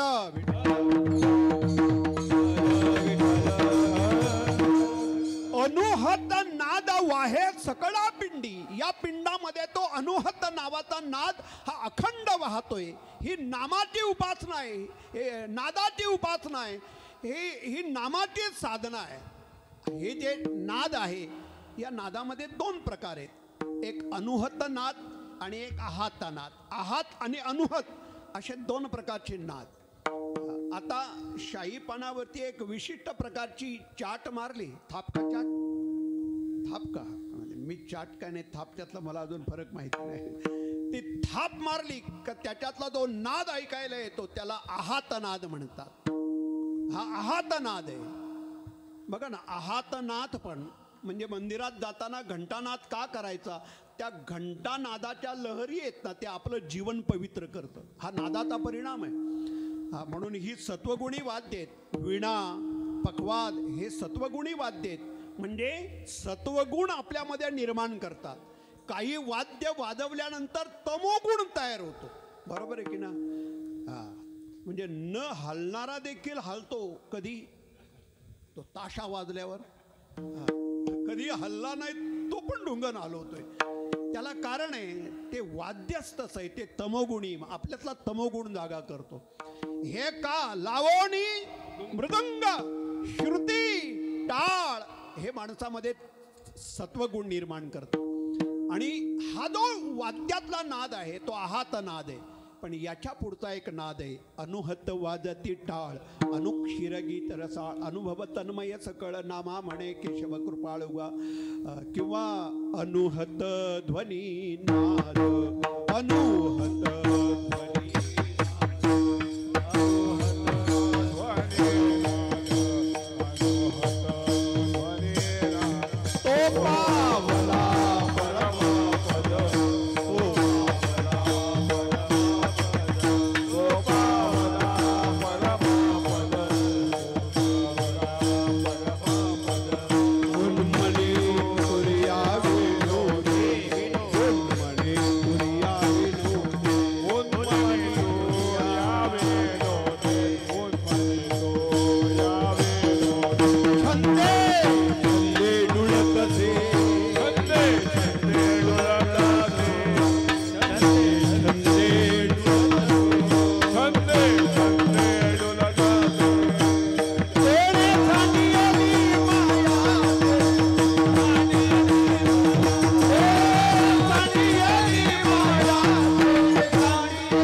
तो पावला परमपद उन्मनी तुर्या विनोदे, छंदे छंदे जुळत असे तेणे सांडियेली माया, त्याची येली कथा काया, मन गेले विलया ब्रह्मानंदा माधारे. हे ध्रुवपद आहे ना. म्हणजे हा अनुहत नाद, हा नादाचा परिणाम आहे. हे बघा, आपल्या मुखातून येणारे शब्द, त्या शब्दाच्या ध्वनिलहरी या वातावरणावरती परिणाम करू शकतात. आपल्या दृष्टीतली किरणं देखील वातावरणावरती परिणाम करू शकतात. मी परवा एका ठिकाणी सांगितलं, जर्मनीमध्ये, जर्मनी संस्कृतीला 600 वर्ष झाली. आपली भारतीय हिंदू संस्कृती ही हजारो वर्षापूर्वीची सनातन संस्कृती, वैदिक संस्कृती. जर्मनी संस्कृतीला 600 वर्ष झाली. या 600 वर्षापूर्वी सुरू झालेल्या संस्कृतीमध्ये आजही संत तुकाराम महाराजांच्या काही अभंगावरती संशोधन चालू आहे. संत तुकाराम महाराजांचा एक अभंग आहे, ढेकणाच्या संगे हिरादो भंगला. कित्येक वर्ष या अभंगावरती संशोधन चालू आहे. तिथे कुत्र्याच्या डोळ्यावरती संशोधन चालू आहे, कावळ्याच्या डोळ्यावरती संशोधन चालू आहे. जर्मनी हा देश संशोधनाच्या बाबतीत खूप प्रगत आहे. मी गमतीनं सांगत असतो, आपण जी सायकल वापरतो ना, सायकल सगळ्यात चांगली सायकल हॅर्क्युलस, आपण नाही का पूर्वी वापरायचं, आता हे पोरांना सांगून उपयोग नाही. हॅर्क्युलस सायकल, ही हॅर्क्युलस हे जे मॉडेल आहे कुठं निघालं माहिती आहे? पहिल्यांदा जर्मनीमध्ये निघालं. तिथे हॅर्क्युलस नावाची देवता आहे. जशी आपली भवानी माता, अंबा माता, दुर्गा माता, तशी हॅर्क्युलस नावाची एक माता आहे. हॅर्क्युलस नावाची देवता आहे. त्या देशाचं वैशिष्ट्य बघा, त्यानं आपल्या देशामध्ये पहिल्यांदा उभं केलेलं जे मॉडेल आहे त्या मॉडेलला आपल्या देवतेचं नाव दिलं. म्हणजे आपल्या देवतेचं नाव कायमचं जागृत राहावं म्हणून पूर्वी मुला लेकरांची नाव ठेवताना देखील देवाधर्माची नावं ठेवायची. मग नारायण असेल, शंकर असेल, महादेव असेल, का त्या ओघानं देवाचं नाव मुखातून येईल. नारायण नारायण म्हटल्यानंतर नारायणाचं नाव मुखातून येईल, हा त्याच्या मागचा दृष्टिकोन आहे. मी गमतीनं असं सांगितलं परवा, आपल्या देशामध्ये फॅशन म्हणून जो जीनचा कपडा वापरतात ना, जीन, कधीतरी पोरांनी सर्च करा, हा जीनचा कपडा हा कुठे उगम पावला, याची निर्मिती कुठे झाली. जर्मनीमध्ये अत्यंत हेवी काम करणारी माणसं आहेत, 12-12 तास, 14-14 तास राबणारी माणसं, मेहनतीचं काम, कष्टाचं काम, अत्यंत हेवी काम करावं लागतं. आणि ही कष्टाची, ओझ्याची आणि जड कामं करावी लागतात. त्यामुळं तिथं पातळ वस्त्र चालत नाही. मग त्यांनी एक नवीन वस्त्र शोधलं, जाड, मजबूत, लवकर फाटणार नाही असं ते जीनचा कपडा हा तिथे निर्माण झाला. म्हणजे हेवी कामं करण्यासाठी, जड कामं करण्यासाठी तयार झालेला कपडा आमच्या देशामध्ये आमची तरुण पोरं फॅशन म्हणून वापरायला लागली. काय प्रगती आहे हो. अलीकडे तर ते ढोपरावरती असतात बघा, फाटलेले. मी पोराला म्हटलं, अरे हे फाटलेलं आहे. तो म्हणतो, बाबा फाटलेलं नाही, ही फॅशन आहे. म्हणजे आता हा फॅशनचा कळस म्हणायचा का प्रगती म्हणायची का अधोगती? म्हणजे फॅशन आहे, बरोबर आहे, पण फाटल्यालाही आम्ही फॅशन म्हणून स्वीकारायला लागलो. विठ्ठला ही जी दृष्टी आहे, आपली जी नजर आहे, आपली जी दृष्टी आहे, या दृष्टीमध्ये अत्यंत सूक्ष्म किरण आहेत आणि अनेक अंतरावरती ती सूक्ष्म किरण असा परिणाम करतात. कावळ्याच्या डोळ्यावरती संशोधन चालू आहे, कुत्र्याच्या डोळ्यावरती संशोधन चालू आहे. का? आमची भारतीय संस्कृती म्हणते कुत्र्यांना येणारा काळ अगोदर दिसतो, म्हणून मृत्यूच्या आदल्या दिवशी कुत्री भुंकतात का विवळतात? विवळतात. इतर दिवशी भुंकतात. भुंकणं वेगळं आहे आणि विवळणं वेगळं आहे. इतर दिवशी भुंकतात, पण ज्या दिवशी कुत्री विवळायला लागली की मग म्हातारी माणसं, वडीलधारी माणसं, आज कुत्री का बरं विवळतात? म्हणजे कोणतरी कुणाचा तरी नंबर आहे. म्हणजे आलेला मृत्यू त्या कुत्र्यांच्या नजरेला दिसतो, म्हणून त्यांना भीती, घाबरतात आणि नेहमीच भुंकणं बाजूला होऊन ते विवळायला लागतात. तिथे कुत्र्याच्या नजरेवरती, डोळ्यावरती संशोधन सुरू केलं. कावळ्याच्या डोळ्यावरती संशोधन सुरू केलं. कावळ्याच्या डोळ्यामध्ये अत्यंत सूक्ष्म किरण आहे. दारासमोर कावळा येतो ना, या कावळ्याच्या रूपानं कोणीतरी आमची आई, कोणीतरी आमचे आजी, कोणीतरी आमचे वडील, कोणीतरी आमचे आजोबा, कोणत्या तरी रूपानं ते एखाद्या अपेक्षेनं झाडावरती येतात. आणि तुम्ही बघा ते किती बारीक नजरेनं आपल्याकडे पाहत बसतात, काहीतरी अपेक्षा असतात. त्यांच्या डोळ्यामध्ये सूक्ष्म किरण आहेत. मी का मध्येच मुद्दा मांडला, तसे आपल्या शब्दांच्या मध्ये एक विशिष्ट प्रकारच्या लहरी आहेत. आपण अखंड नामचिंतन केलं, अखंड जर जप केला तर त्याचा परिणाम आपल्या अन्नावरती होतो. मी भीमाचं उदाहरण का सांगितलं होतं, महाभारतातलं का सांगत होतो, त्याला हे कारण आहे. राजा विराटाच्या राज्यामध्ये भीमावरती जबाबदारी का आली? त्याने फक्त जेवण करायचं. भीम हा पाककलेमध्ये फार निपुण होता, हुशार होता. आणि सगळ्यात महत्त्वाचं, तो वरण छान बनवायचा. म्हणजे एखाद्या माणसाकडे ती एक जमेची बाजू, प्लस पॉईंट म्हणायचा. भीम वरण छान बनवायचा. तर राजा विराटाने सांगितलं, आज माझ्यासाठी चांगलं वरण बनव. भीमाने फार सुंदर असं राजाला वरण पाहिजे म्हणून ते वरण बनवलं. आता राजा म्हटल्यानंतर 50-50 माणसं सोबत जेवायला असणार, त्यांनी असं एक पातेलं भर ते वरण बनवलं. बनवल्यानंतर निरोप पाठवला, जेवणाची वेळ झाली, जेवण तयार झालं, या. जसा मला निरोप आला, हार यायचंय, अजून कीर्तन लांबवा. म्हणजे निरोप येतो ना, मला सांगायला आले अजून हार यायचं आहे.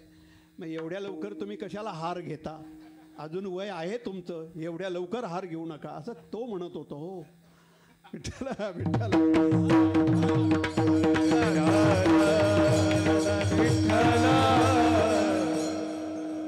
राजा विराट निमंत्रण गेलं तरी आला नाही. 15 मिनिटं झाली, अर्धा तास झाला, 1 तास झाला, 2 तास झाले आणि 3 तास झाले. बघा, शास्त्र असं सांगतं, ठराविक काळाच्या नंतर ते अन्न आहे त्याला ते अन्न अपवित्र होतं, त्याच्यामध्ये दोष तयार होतात अन्नाच्या नंतर. आता ते आपल्या भाषेमध्ये आंबलं काय वगैरे तो प्रकार वेगळा आहे, पण 3 तासाच्या नंतर शिजलेलं अन्न 3 तासाच्या नंतर त्याच्यामध्ये दोष तयार होतात. 3 तास होऊन गेले तरीही राजा विराट जेवायला येत नाही. म्हणून राग आला भीमाला. आपल्या घरामध्ये जे अन्न केलं जातं ते आपल्यासाठी जेवण केलं जातं. खाताना त्याचा स्वाद घेताना, त्याचा उपभोग घेताना खूप आनंदानं आणि समाधानानं घ्यायचं असतं. अन्नाला कधी नाव ठेवणं, दोष देणं, 2 शब्द 4 शब्द बोलायचे असतात. काय छान जेवण झालं हो, हे बोलायला काय पैसे द्यावे लागतात का? आजची भाजी काय छान आहे हो, काय पक्वान्न सुंदर आहे. वाढणाऱ्या माऊलीला आणि जेवण करणाऱ्या माऊलीला वाटतं रे बस, दुसरं काय पाहिजे आयुष्यामध्ये. माझ्या पतीसाठी, माझ्या कुटुंबासाठी मी केलेलं जेवण त्यांना आज आवडलं, ते समाधानाने खातात, हा त्यांना सर्टिफिकेट आहे, हेच प्रमाणपत्र आहे. पण आपल्याला अशी घाणेरडी सवय असते ना, जेवायला बसल्यानंतर आपण म्हणतो, सप्त्याला गेलो होतो वारदला, काय जेवण होतं, काय भाजी होती. मग आपल्याला बायकोचे 2 शब्द ऐकावे लागतात, बाहेरचं खायची सवय लागले, तुम्हाला घरचं कसं गोड लागेल, काय गरज आहे का हे दुःख ओढून घ्यायची. अन्नाची स्तुती करावी, अन्नाला चांगलं म्हणावं, काही पैसे द्यावे लागत नाही, काय छान आहे. भीम नाराज झाला. ज्यांच्यासाठी जेवण बनवलं राजा विराटने, रागाने त्या पात्याला उचललं आणि भीम राजा विराटाच्या राज्यामध्ये, त्याच्या राजमहालामध्ये गेला.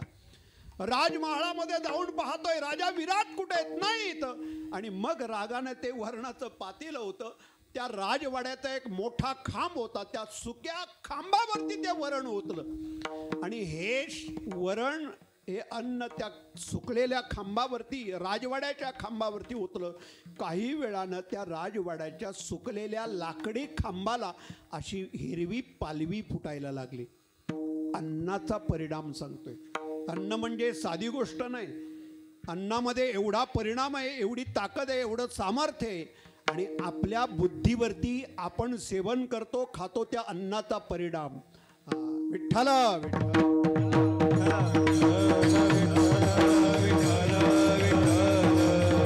उत्तम सेवन शीतल कंठाशी,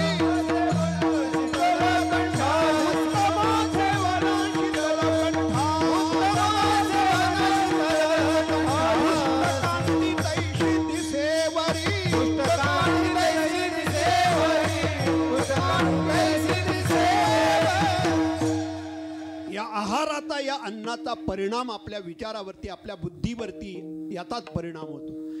म्हणजे अन्न जर एखाद्या निर्जीव लाकडाला जर पालवी फुटू शकतं, तर हा जिवंत चालता बोलता माणूस आहे, त्याच्यावरती अन्नाचा परिणाम का होणार नाही.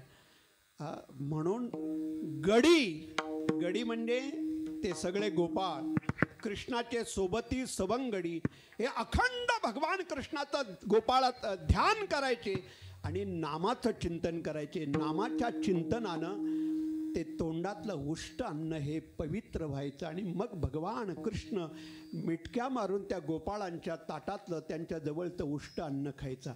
आमची महाराज मंडळी पेंद्याची कथा सांगतात, माहिती आहे ना पेंद्याची. म्हणजे त्याचं किती प्रेम असेल कृष्णावरती, किती प्रेम असेल की पहिल्यांदा ते त्याला दिलं पाहिजे. कधीतरी 8-15 दिवसांनी एखादा चांगला मेनू पेंद्याच्या घरी व्हायचा. 15व्या दिवसानं एकदा आईनं घरामध्ये कढी केली. कढी जेवण वाढल्यानंतर सगळ्यात आवडीच्या पदार्थाकडे पहिला हात जातो, बरोबर ना? आवडीच्या पदार्थाकडे पहिला हात जातो. म्हणजे एकदा आपल्या समोर ताट आलं की त्या ताटाची पण रचना असते. कोणता पदार्थ कुठे, भाजी कुठल्या बाजूला, कोशिंबीर कुठल्या बाजूला, पापड कुठल्या बाजूला, याची एक व्यवस्था असते. त्याचे पण मॅनर्स आहेत, त्याचे पण शिष्टाचार आहे. भाजी नेहमी विषम बाजूला वाढायची, सम बाजूला वाढायची नाही. विषम बाजूला जर भाजी वाढली तर ती कमी संपते, सम बाजूला वाढली तर ती दुप्पट संपते. नाही लक्षात आलं?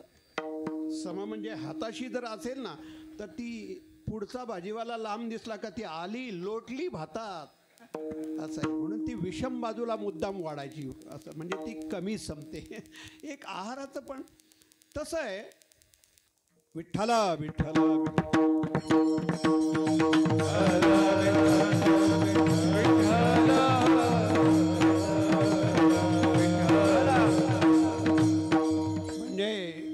मला आपल्या भारतीय संस्कृतीची आचारसंहिता कधी कधी एवढी पटते, एवढी आवडते ना. काय शिष्टाचार घालून दिलेत बघा. जेवायला बसल्यानंतर मग मंत्र म्हणायचे आणि मग सगळ्यांनी एकत्र बसायचं, एकत्र खायचं. आम्ही ज्या इतर देशातल्या गोष्टी चालीरीती स्वीकारतोय ना, तुम्ही बघा ना, अंतर पहा. इतर गोष्टीची आपण नवीन पद्धत अलीकडे स्वीकारली. उभ्यानीच खायचं, उभ्यानीच सगळं, नाही का? हाताने घ्यायचं, काय कुठले बुफे पद्धती, उभ्यानेच घ्यायचं, उभं राहूनच एका ताटात हात, म्हणजे असा बघा ती पद्धत आम्ही. म्हणून पंगत आणि खानावळ यात फरक आहे. एकत्र बसायचं, एकत्र उठायचं, त्याला पंगत म्हणायचं. ज्याचं झालं त्यांनी रस्ता धरायचा, त्यांनी त्याला खानावळ म्हणायची.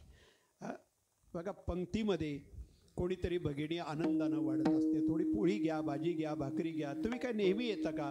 वर्षातून एकदा आमच्या घरी आलात, थोडं घ्या ना, थोडी चपाती घ्या. आग्रह करून करून ती माऊली, ती भगिनी आपल्याला आग्रह करून करून वाढते. खाणारा पण समाधानाने खातो, तृप्त होतो, आशीर्वाद देऊन जातो. पण तिथे बुफे पद्धतीमध्ये तुम्हाला आग्रह करायला मालक नाही, कोणी नाही. तिथे माणसं चवताळल्यासारखी खातात. यातलं खाऊ का त्यातलं खाऊ. बघा ना, खाणारे कसे चवताळलेले दिसतात. शब्द बरोबर नाही का वाटत माझा? नाही म्हणजे मी पाहिलेलं सांगते. ती चवताळल्यासारखी, यातलं खाऊ का त्यातलं. बरंच माणूस हा अतृप्त आहे ना. किती मिळालं तरी त्याचं समाधान नाही. तो यातलं खातो त्यातलं, कारण त्याला प्रत्येक गोष्टीची टेस्ट घ्यायची असते. बरं, हे सगळं खाऊन बाहेर पडला, अर्ध्या रस्त्याला गेला का त्याचा मित्र त्याला म्हणतो, का रे त्या आईस्क्रीमच्या लाईनला गेलाच का? तो तेवढ्या लांबून परत येतो. आहेर वसूल झाला पाहिजे, तिथून परत येतो. म्हणजे बघा किती तो असमाधान आणि इथे समाधान का, हे आम्हाला हेच शिकायचंय याच्यातून. बघा, कथा मला वाटतंय काल्याच्या कीर्तनातल्या दाढी वेणी वगैरे ह्या आता खूप झाल्या आणि बरंच ऐकत आलंय. थोडं सामाजिकता देखील आपल्याला काल्याच्या कीर्तनातून शिकली पाहिजे. आम्हाला आमच्या जीवनात काय घ्यायचं, काय स्वीकारायचं, हेच आम्हाला कृष्ण चरित्रातून शिकायचंय. विठ्ठला विठ्ठला.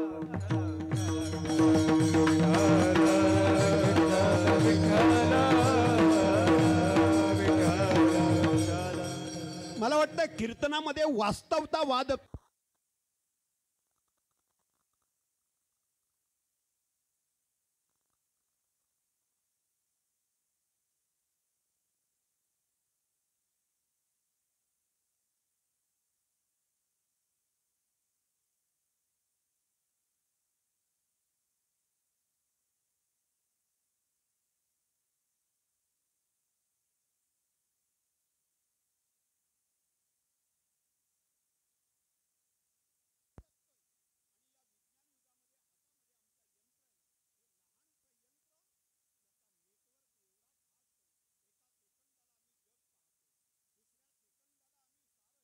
येतोय. म्हणजे नेटवर्क माणसाचा सध्या एवढा फास्ट आहे. म्हणून सध्याच्या बदलत्या, सुधारलेल्या, पुढारलेल्या विज्ञान युगामध्ये आम्हाला वास्तवतावादी जीवन जगायचंय. आणि हजारो वर्षापूर्वीचं भगवान कृष्णाचं, श्रीरामांचं चरित्र आहे. आम्हाला वास्तवता जीवनामध्ये कसा उपयोगी पडेल म्हणून कीर्तनामध्ये सामाजिकता पाहिजे. विठ्ठला विठ्ठला.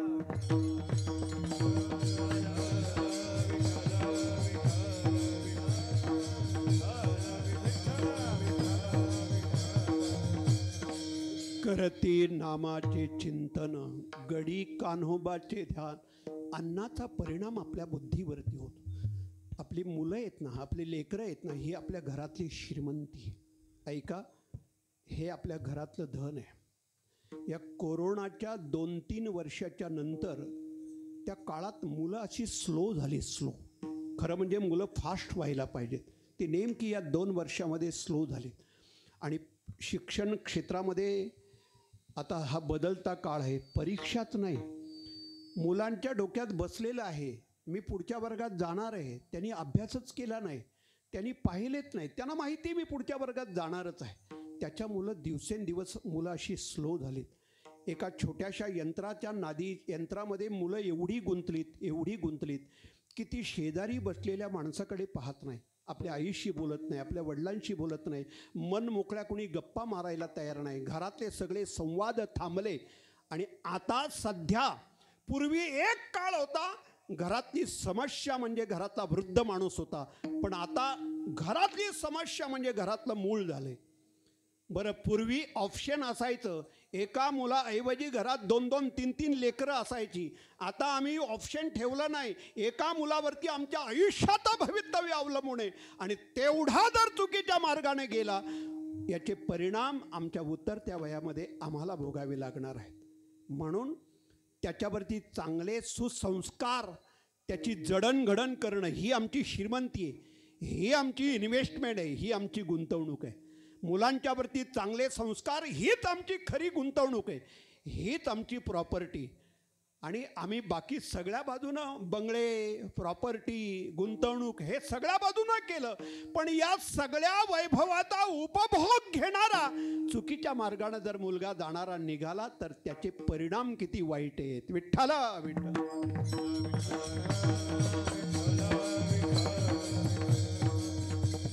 मला 3 पायऱ्या तुम्हाला माहिती आहेत. प्राप्ती, उपभोग आणि दान. जीवनामध्ये प्राप्त करावं, प्राप्त केलेल्याचा उपभोग घ्यावा, आणि जे प्राप्त केलं, जे जोडलंय त्याचा दानाच्या माध्यमातून, म्हणजे स्नान, ध्यान आणि दान.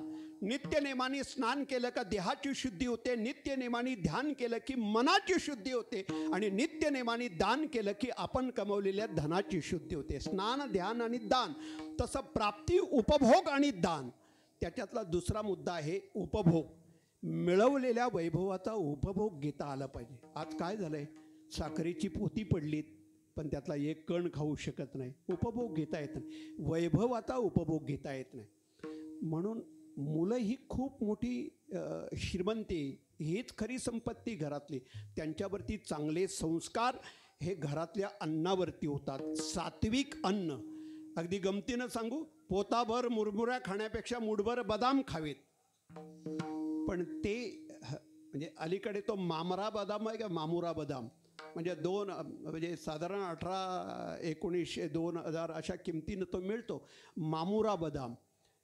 घरामध्ये मुलांना म्हणजे आपण बारीक लक्ष देत नाही, वेळ नाही त्या मुलांची केअर करण्यामध्ये. आदर आणि कदर माहिती आहेत ना, लहान आणि मोठ्यांचा आदर करायचा, मोठ्यांनी लहानांची कदर करायची. 1-2-4 भिजत घालायचे आणि सकाळी जर त्याला खायला दिले तर बघा ना 2-4 महिन्यामध्ये ते कुठेतरी एक वेगळ्या स्थितीमध्ये पाहायला मिळतील. आम्ही हेच करत नाही. आम्हाला त्या मुलांची भवितव्याची जी वाढ आहे ती कशातून होईल. जाऊ दे, मला हे का म्हणायचं आहे, मी गोपाळ कृष्ण आणि सगळे गोपाळ यांचं नातं सांगतोय. ते ध्यान आणि नामचिंतन करत असल्या कारणाने ते अन्न पवित्र व्हायचं, आणि ते अन्न उष्ट भगवान गोपाळकृष्ण खायचे. आली द्यावी डाई मागे, धावे मागे वळत्या गायी. आणि आता सगळ्यांनी मिळून काला करायचा आहे.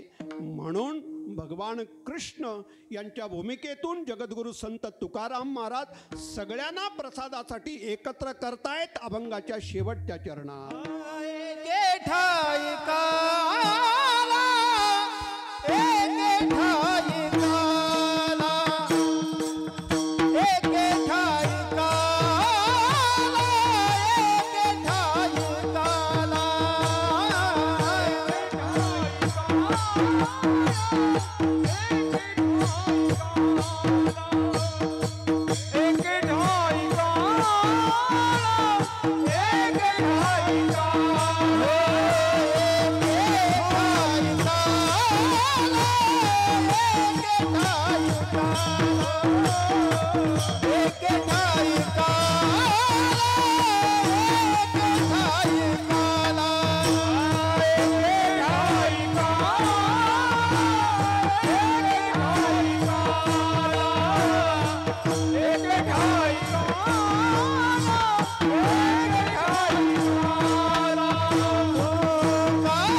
घालतील ना हार नंतर घालतील काय पुढे आपलंच घर आहे कुठे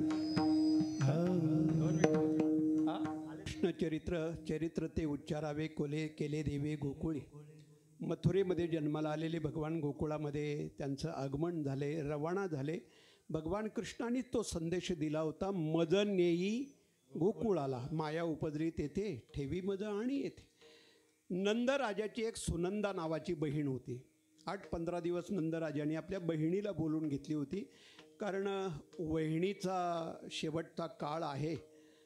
उतरत्या वयामध्ये घरामध्ये आनंद निर्माण होणार आहे. तर आपल्या सुनंदा बहिणीला नंदराजाने अगोदरच बोलून घेतली होती. रात्री घडलेला प्रकार त्या बहिणीला काय माहिती. ती घरात ज्या खोलीमध्ये झोपायची, वहिणी वेगळ्या रूममध्ये असायची आणि ही सुनंदा म्हणजे नंदराजाची बहिणी एका खोलीमध्ये असायची. आता शेवटचा काळ आहे, थोडंसं कोणीतरी जबाबदार माणूस घरामध्ये पाहिजे. बघा देवाची लीला कशी आहे. मथुरेमध्ये जन्माला आले, रात्रीच्या वेळेला झालेला बदल ही काही घडामोड झाली तिला काय माहिती आहे. आपल्या कल्पनेच्या आपल्या विचाराच्या पलीकडे ईश्वराची सत्ता आहे, जिथपर्यंत आपण पोहोचू शकत नाही. ज्याला मनातीत म्हणतात, वाचातीत म्हणतात. जे आकाराचे पैल तीर, नादाची पैल मेर, तुर्येचे माझं घर, आपल्या विचाराच्या पलीकडे ईश्वरी सत्ता आहे. म्हणून रात्रीच्या वेळेला काय बदल झाला, काय घडलं काही माहिती नाही. पण मथुरेमध्ये जन्माला आलेले भगवान गोकुळामध्ये रवाना झाले.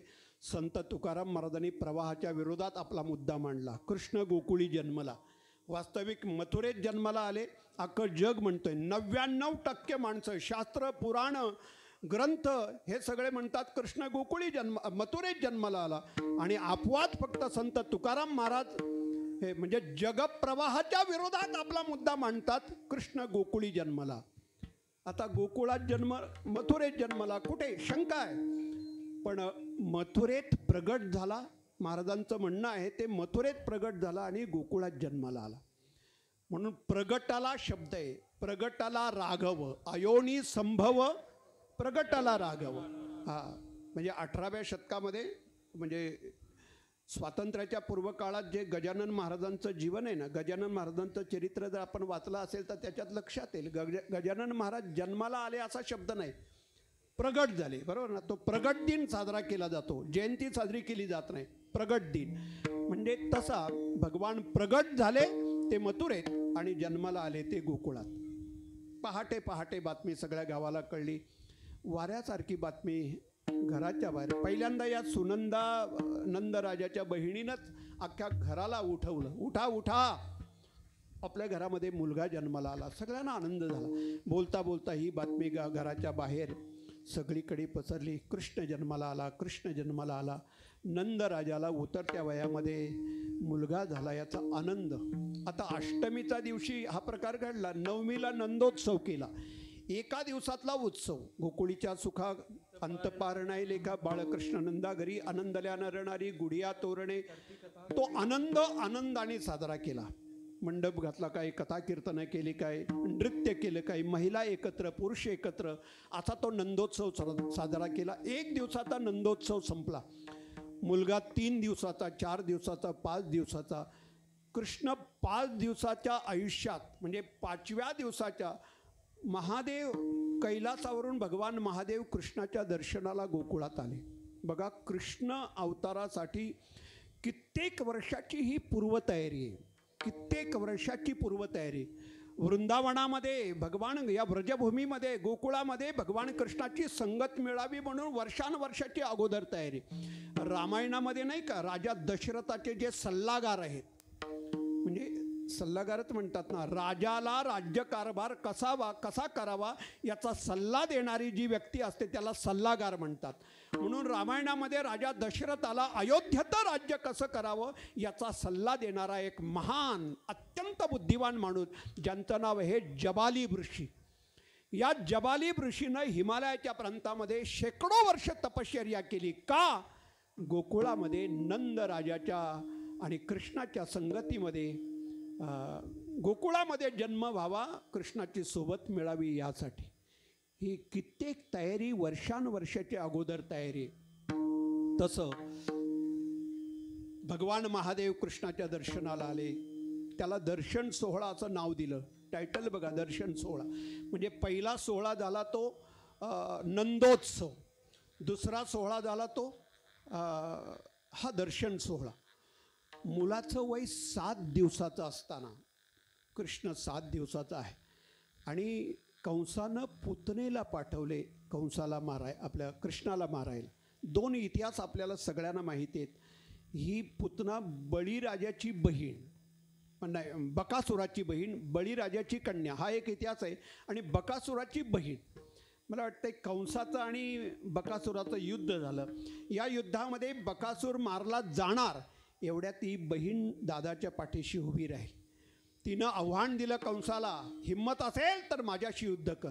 कंसाने हात जोडून सांगितलं, मी स्त्रियांशी युद्ध करत नाही, हा माझा पुरुषार्थ नाही. एखाद्या स्त्रीशी युद्ध करणं हा माझा काय पुरुषार्थ आहे का? त्याने हात जोडले, माघार घेतली. त्यावेळेला त्या बकासुराच्या बहिणीनं त्याला दादा म्हणून हाक मारली. कंसाला म्हणे, दादा आजपासून तू माझा भाऊ आहेस. आपलं नातं मांडलेलं नातं झालं का? विठ्ठला विठ्ठला. आज आपलं एक नवीन नातं. उद्यापासून तू माझा दादा, मी तुझी बहीण. कधी मदत लागली तर मला बोलून घे. या दादानं आपल्या बहिणीला या वेळेला बोलून घेतली. मुलगा 7 दिवसाचा झाला होता. चतुर्दशी होती. मथुरेतून निघाल्यापासून गोकुळात येईपर्यंत 14 ठिकाणी थांबत आली. या देहरूपी मथुरेतून गोकुळरूपी आपल्या हृदयरूपी गोकुळामध्ये असणाऱ्या भगवान कृष्णाला मारण्यासाठी अविद्या आणि वासना नावाची पुतना ही 14 ठिकाणी थांबत निघाली, असा उल्लेख आहे. भगवान कृष्णाने लहान वयामध्ये हा एवढा मोठा इतिहास घडवला, पराक्रम केला, पुतनेला मारली. एक कल्पना करा, ही एक राक्षसी नाही ना, हा 7 दिवसाचा पोरगा आहे. आश्चर्य नाही? संत तुकाराम महाराजांनी तर एक अभंगच याचा आपल्याला दिला. अनंत ब्रह्मांडे उदरी हरिया बालक नंदागरी, नबल केवडे केवडे नकळे कानोबाचे कोडे. हा सगळा अभंग ही नवलाई सांगण्यासाठी दिला. 7 दिवसाच्या मुलानं पुत्रेला मारली, इतिहास घडला. आणि मग मात्र ही बातमी वाऱ्यासारखी सगळ्या भागात. मग कृष्णाला पाहण्यासाठी, बघण्यासाठी, त्याच्या दर्शनासाठी अख्खा परिसर येऊ लागला. आणि करता करता हजारोच्या संख्येने माणसं येऊ लागली. कृष्ण लहानाचा मोठा होऊ लागला. करता करता करता कागासूर पाठवला, बकासूर पाठवला, रिठासूर पाठवला, आघासूर पाठवला. स्वतंत्र प्रत्येक या दैत्याची एक कथा आहे. आघासूर हा अजगराचं रूप घेऊन आला, कागासूर कावळ्याचं रूप घेऊन आला, बकासूर बगळ्याचं रूप घेऊन आला. एक हा स्थूल देह न घेता एक सूक्ष्म देह घेऊन आला. शक्तासूर म्हणतात त्याला. या शक्तासुरानं काय केलं? भगवान कृष्णाला मारण्याचा प्रयत्न केला. हा किती वय होतं त्यावेळेला भगवान कृष्णाचं? 3 महिन्याचं वय होतं. आणि 3 महिन्याच्या वयोमर्यादेमध्ये हा शक्तासूर भगवान कृष्णाला मारायला. म्हणजे काय झालं होतं? यशोदा मैयानं भगवान कृष्णाकडे एकदा असं सहज लक्ष टाकलं, तो असा एका कुशी झाला होता. आता लहान मुलाचं कौतुक असतं. मुला हसला तरी त्याच्या आईला कौतुक वाटतं. त्या लहान मुलांनी कूच बदलली.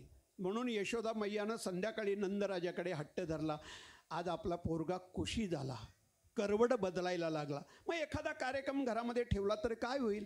मग काही हरकत नाही, तुझी इच्छा आहे. आता मोठी माणसं, श्रीमंत माणसं, पैसा असणारी माणसं, मोठी माणसं कुठला कार्यक्रम करतील त्यांना कुठंतरी निमित्त पाहिजे.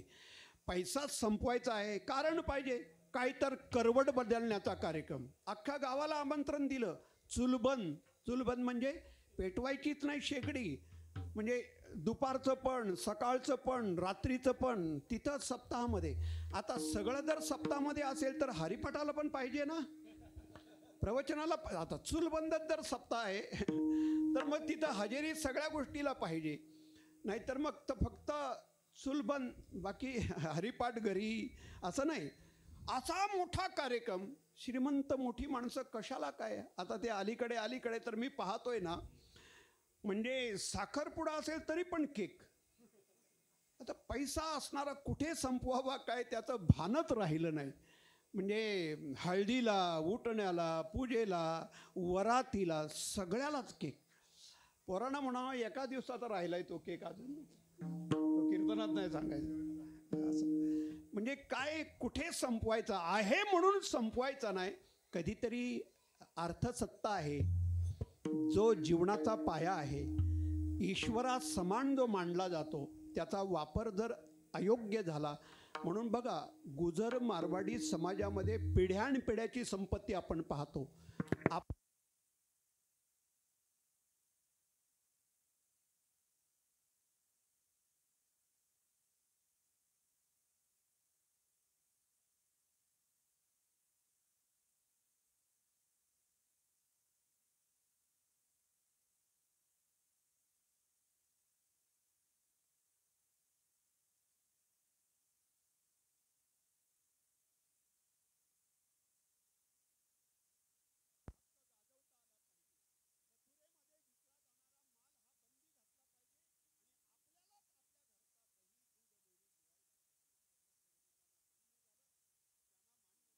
घरी चोऱ्या करायच्या.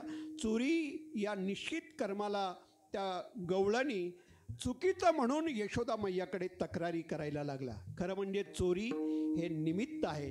भगवान कृष्णाचं दर्शन, भगवान कृष्णाचं त्याला पाहणं, त्याचं दर्शन घेणं हा त्याचा मुख्य भाव असायचा. पण उठून प्रातःकाळी गोपी येती घरा, आवरी आवरी यशोदे आपुलिया पुरा. पहाटे पहाटे जायच्या.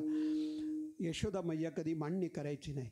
यशोदा मैयानं एक दिवस पाहिलं, कृष्ण भगवान परमात्म्यानं घरात चोरी केली. त्या दिवशी निर्णय झाला, चोर आपल्या घरात आहे. त्याचं आणखीन एक महत्त्वाचं कारण, मी कोण आहे, आपला अधिकार काय, आपलं स्वरूप काय, अवतार कार्याचं प्रयोजन काय, हे आईला दाखवून द्यायचं होतं. अजून यशोदा मैयाला पण माहिती नव्हतं आपल्या लेकाचा, आपल्या मुलाचा अधिकार काय. अनंत ब्रह्मांडे उदरी हे सगळ्या बाजूनं आपला अधिकार दाखवून दिला. आणि मग आता काला करायचे. 11.5 वर्षे पूर्ण झालेत, पुढेही बहु करणे आहे. म्हणून काला करण्यासाठी सगळे गोपाळ गोकुळातून वालवंटाच्या दिशेनं, म्हणजे गोकुळ गावाच्या बाहेर त्या मार्गाने निघाले. काल्याचा प्रसंग 1-2 मिनिटात पाहायचा. अभंग होतील, सगळ्यांना प्रसाद जाग्यावर मिळेल, काला होईल, भजन होईल. विठोबा रखुमाये, विठोबा रखुमाये, विठोबा रखुमाये, विठोबा रखुमाये, विठोबा रखुमाये, विठोबा रखुमाये, विठोबा रखुमाये, विठोबा रखुमाये, विठोबा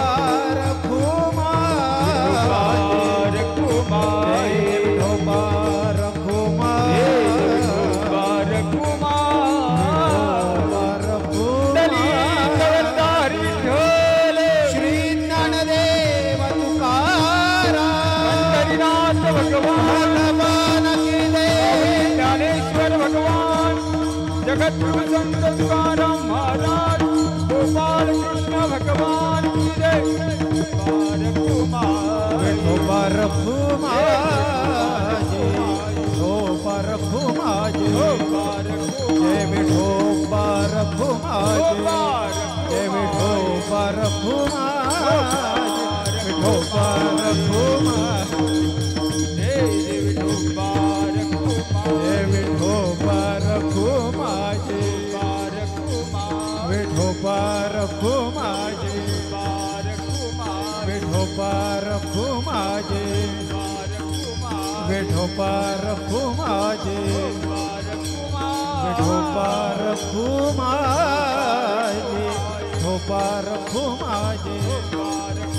विठोबा रखुमाये, विठोबा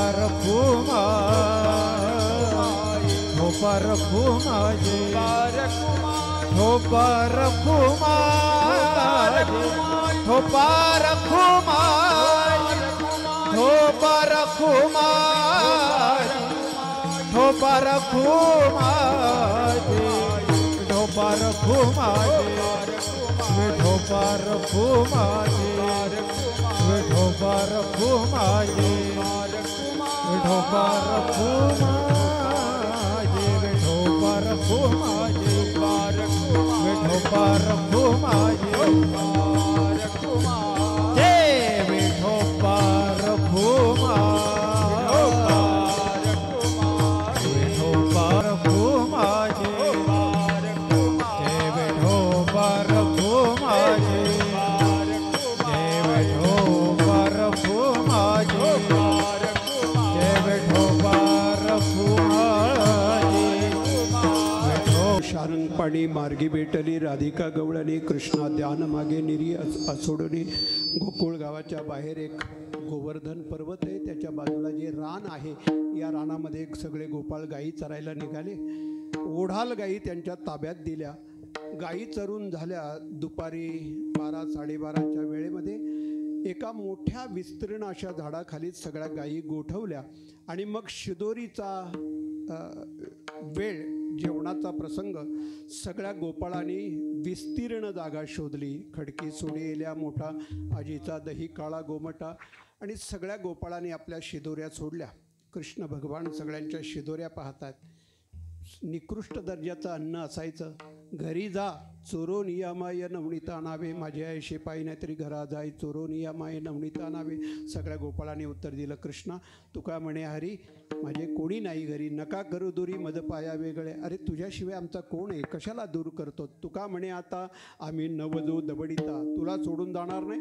भगवान कृष्णाने आपली सत्वगुणी शिदोरी त्याच्यात एकत्र केली, चिवडा केला, मिश्रण केलं, ऐके केलं. आणि हा जो कालवलेला ही जी प्रक्रिया आहे, या कालवलेल्या प्रक्रियेतून एक प्रसाद तयार झाला, मेनू तयार झाला. त्याला नाव दिलं काला. कृष्ण भगवान परमात्म्याने डाव्या हातामध्ये त्याचा गोळा घेतला, उजव्या हाताने कवळ केले आणि लहान घास करून ते सगळ्या गोपाळांना भरवले. सगळे गोपाळ तृप्त झाले. कृष्ण भगवान परमात्म्याने तो प्रसाद दिला. प्रसाद दोघांनी दिला इतिहासामध्ये. काला हा इतिहासात दोनदा झालाय, यमुनेच्या वालवंटामध्ये आणि इकडे चंद्रभागेच्या वालवंटामध्ये. यमुनेच्या वालवंटात काला केला तो भगवान कृष्ण आणि गोपाळांनी, चंद्रभागेच्या वालवंटात काळा केला तो आमच्या सगळ्या साधू संतांनी, तिकडे काला वाटला तो देवानी.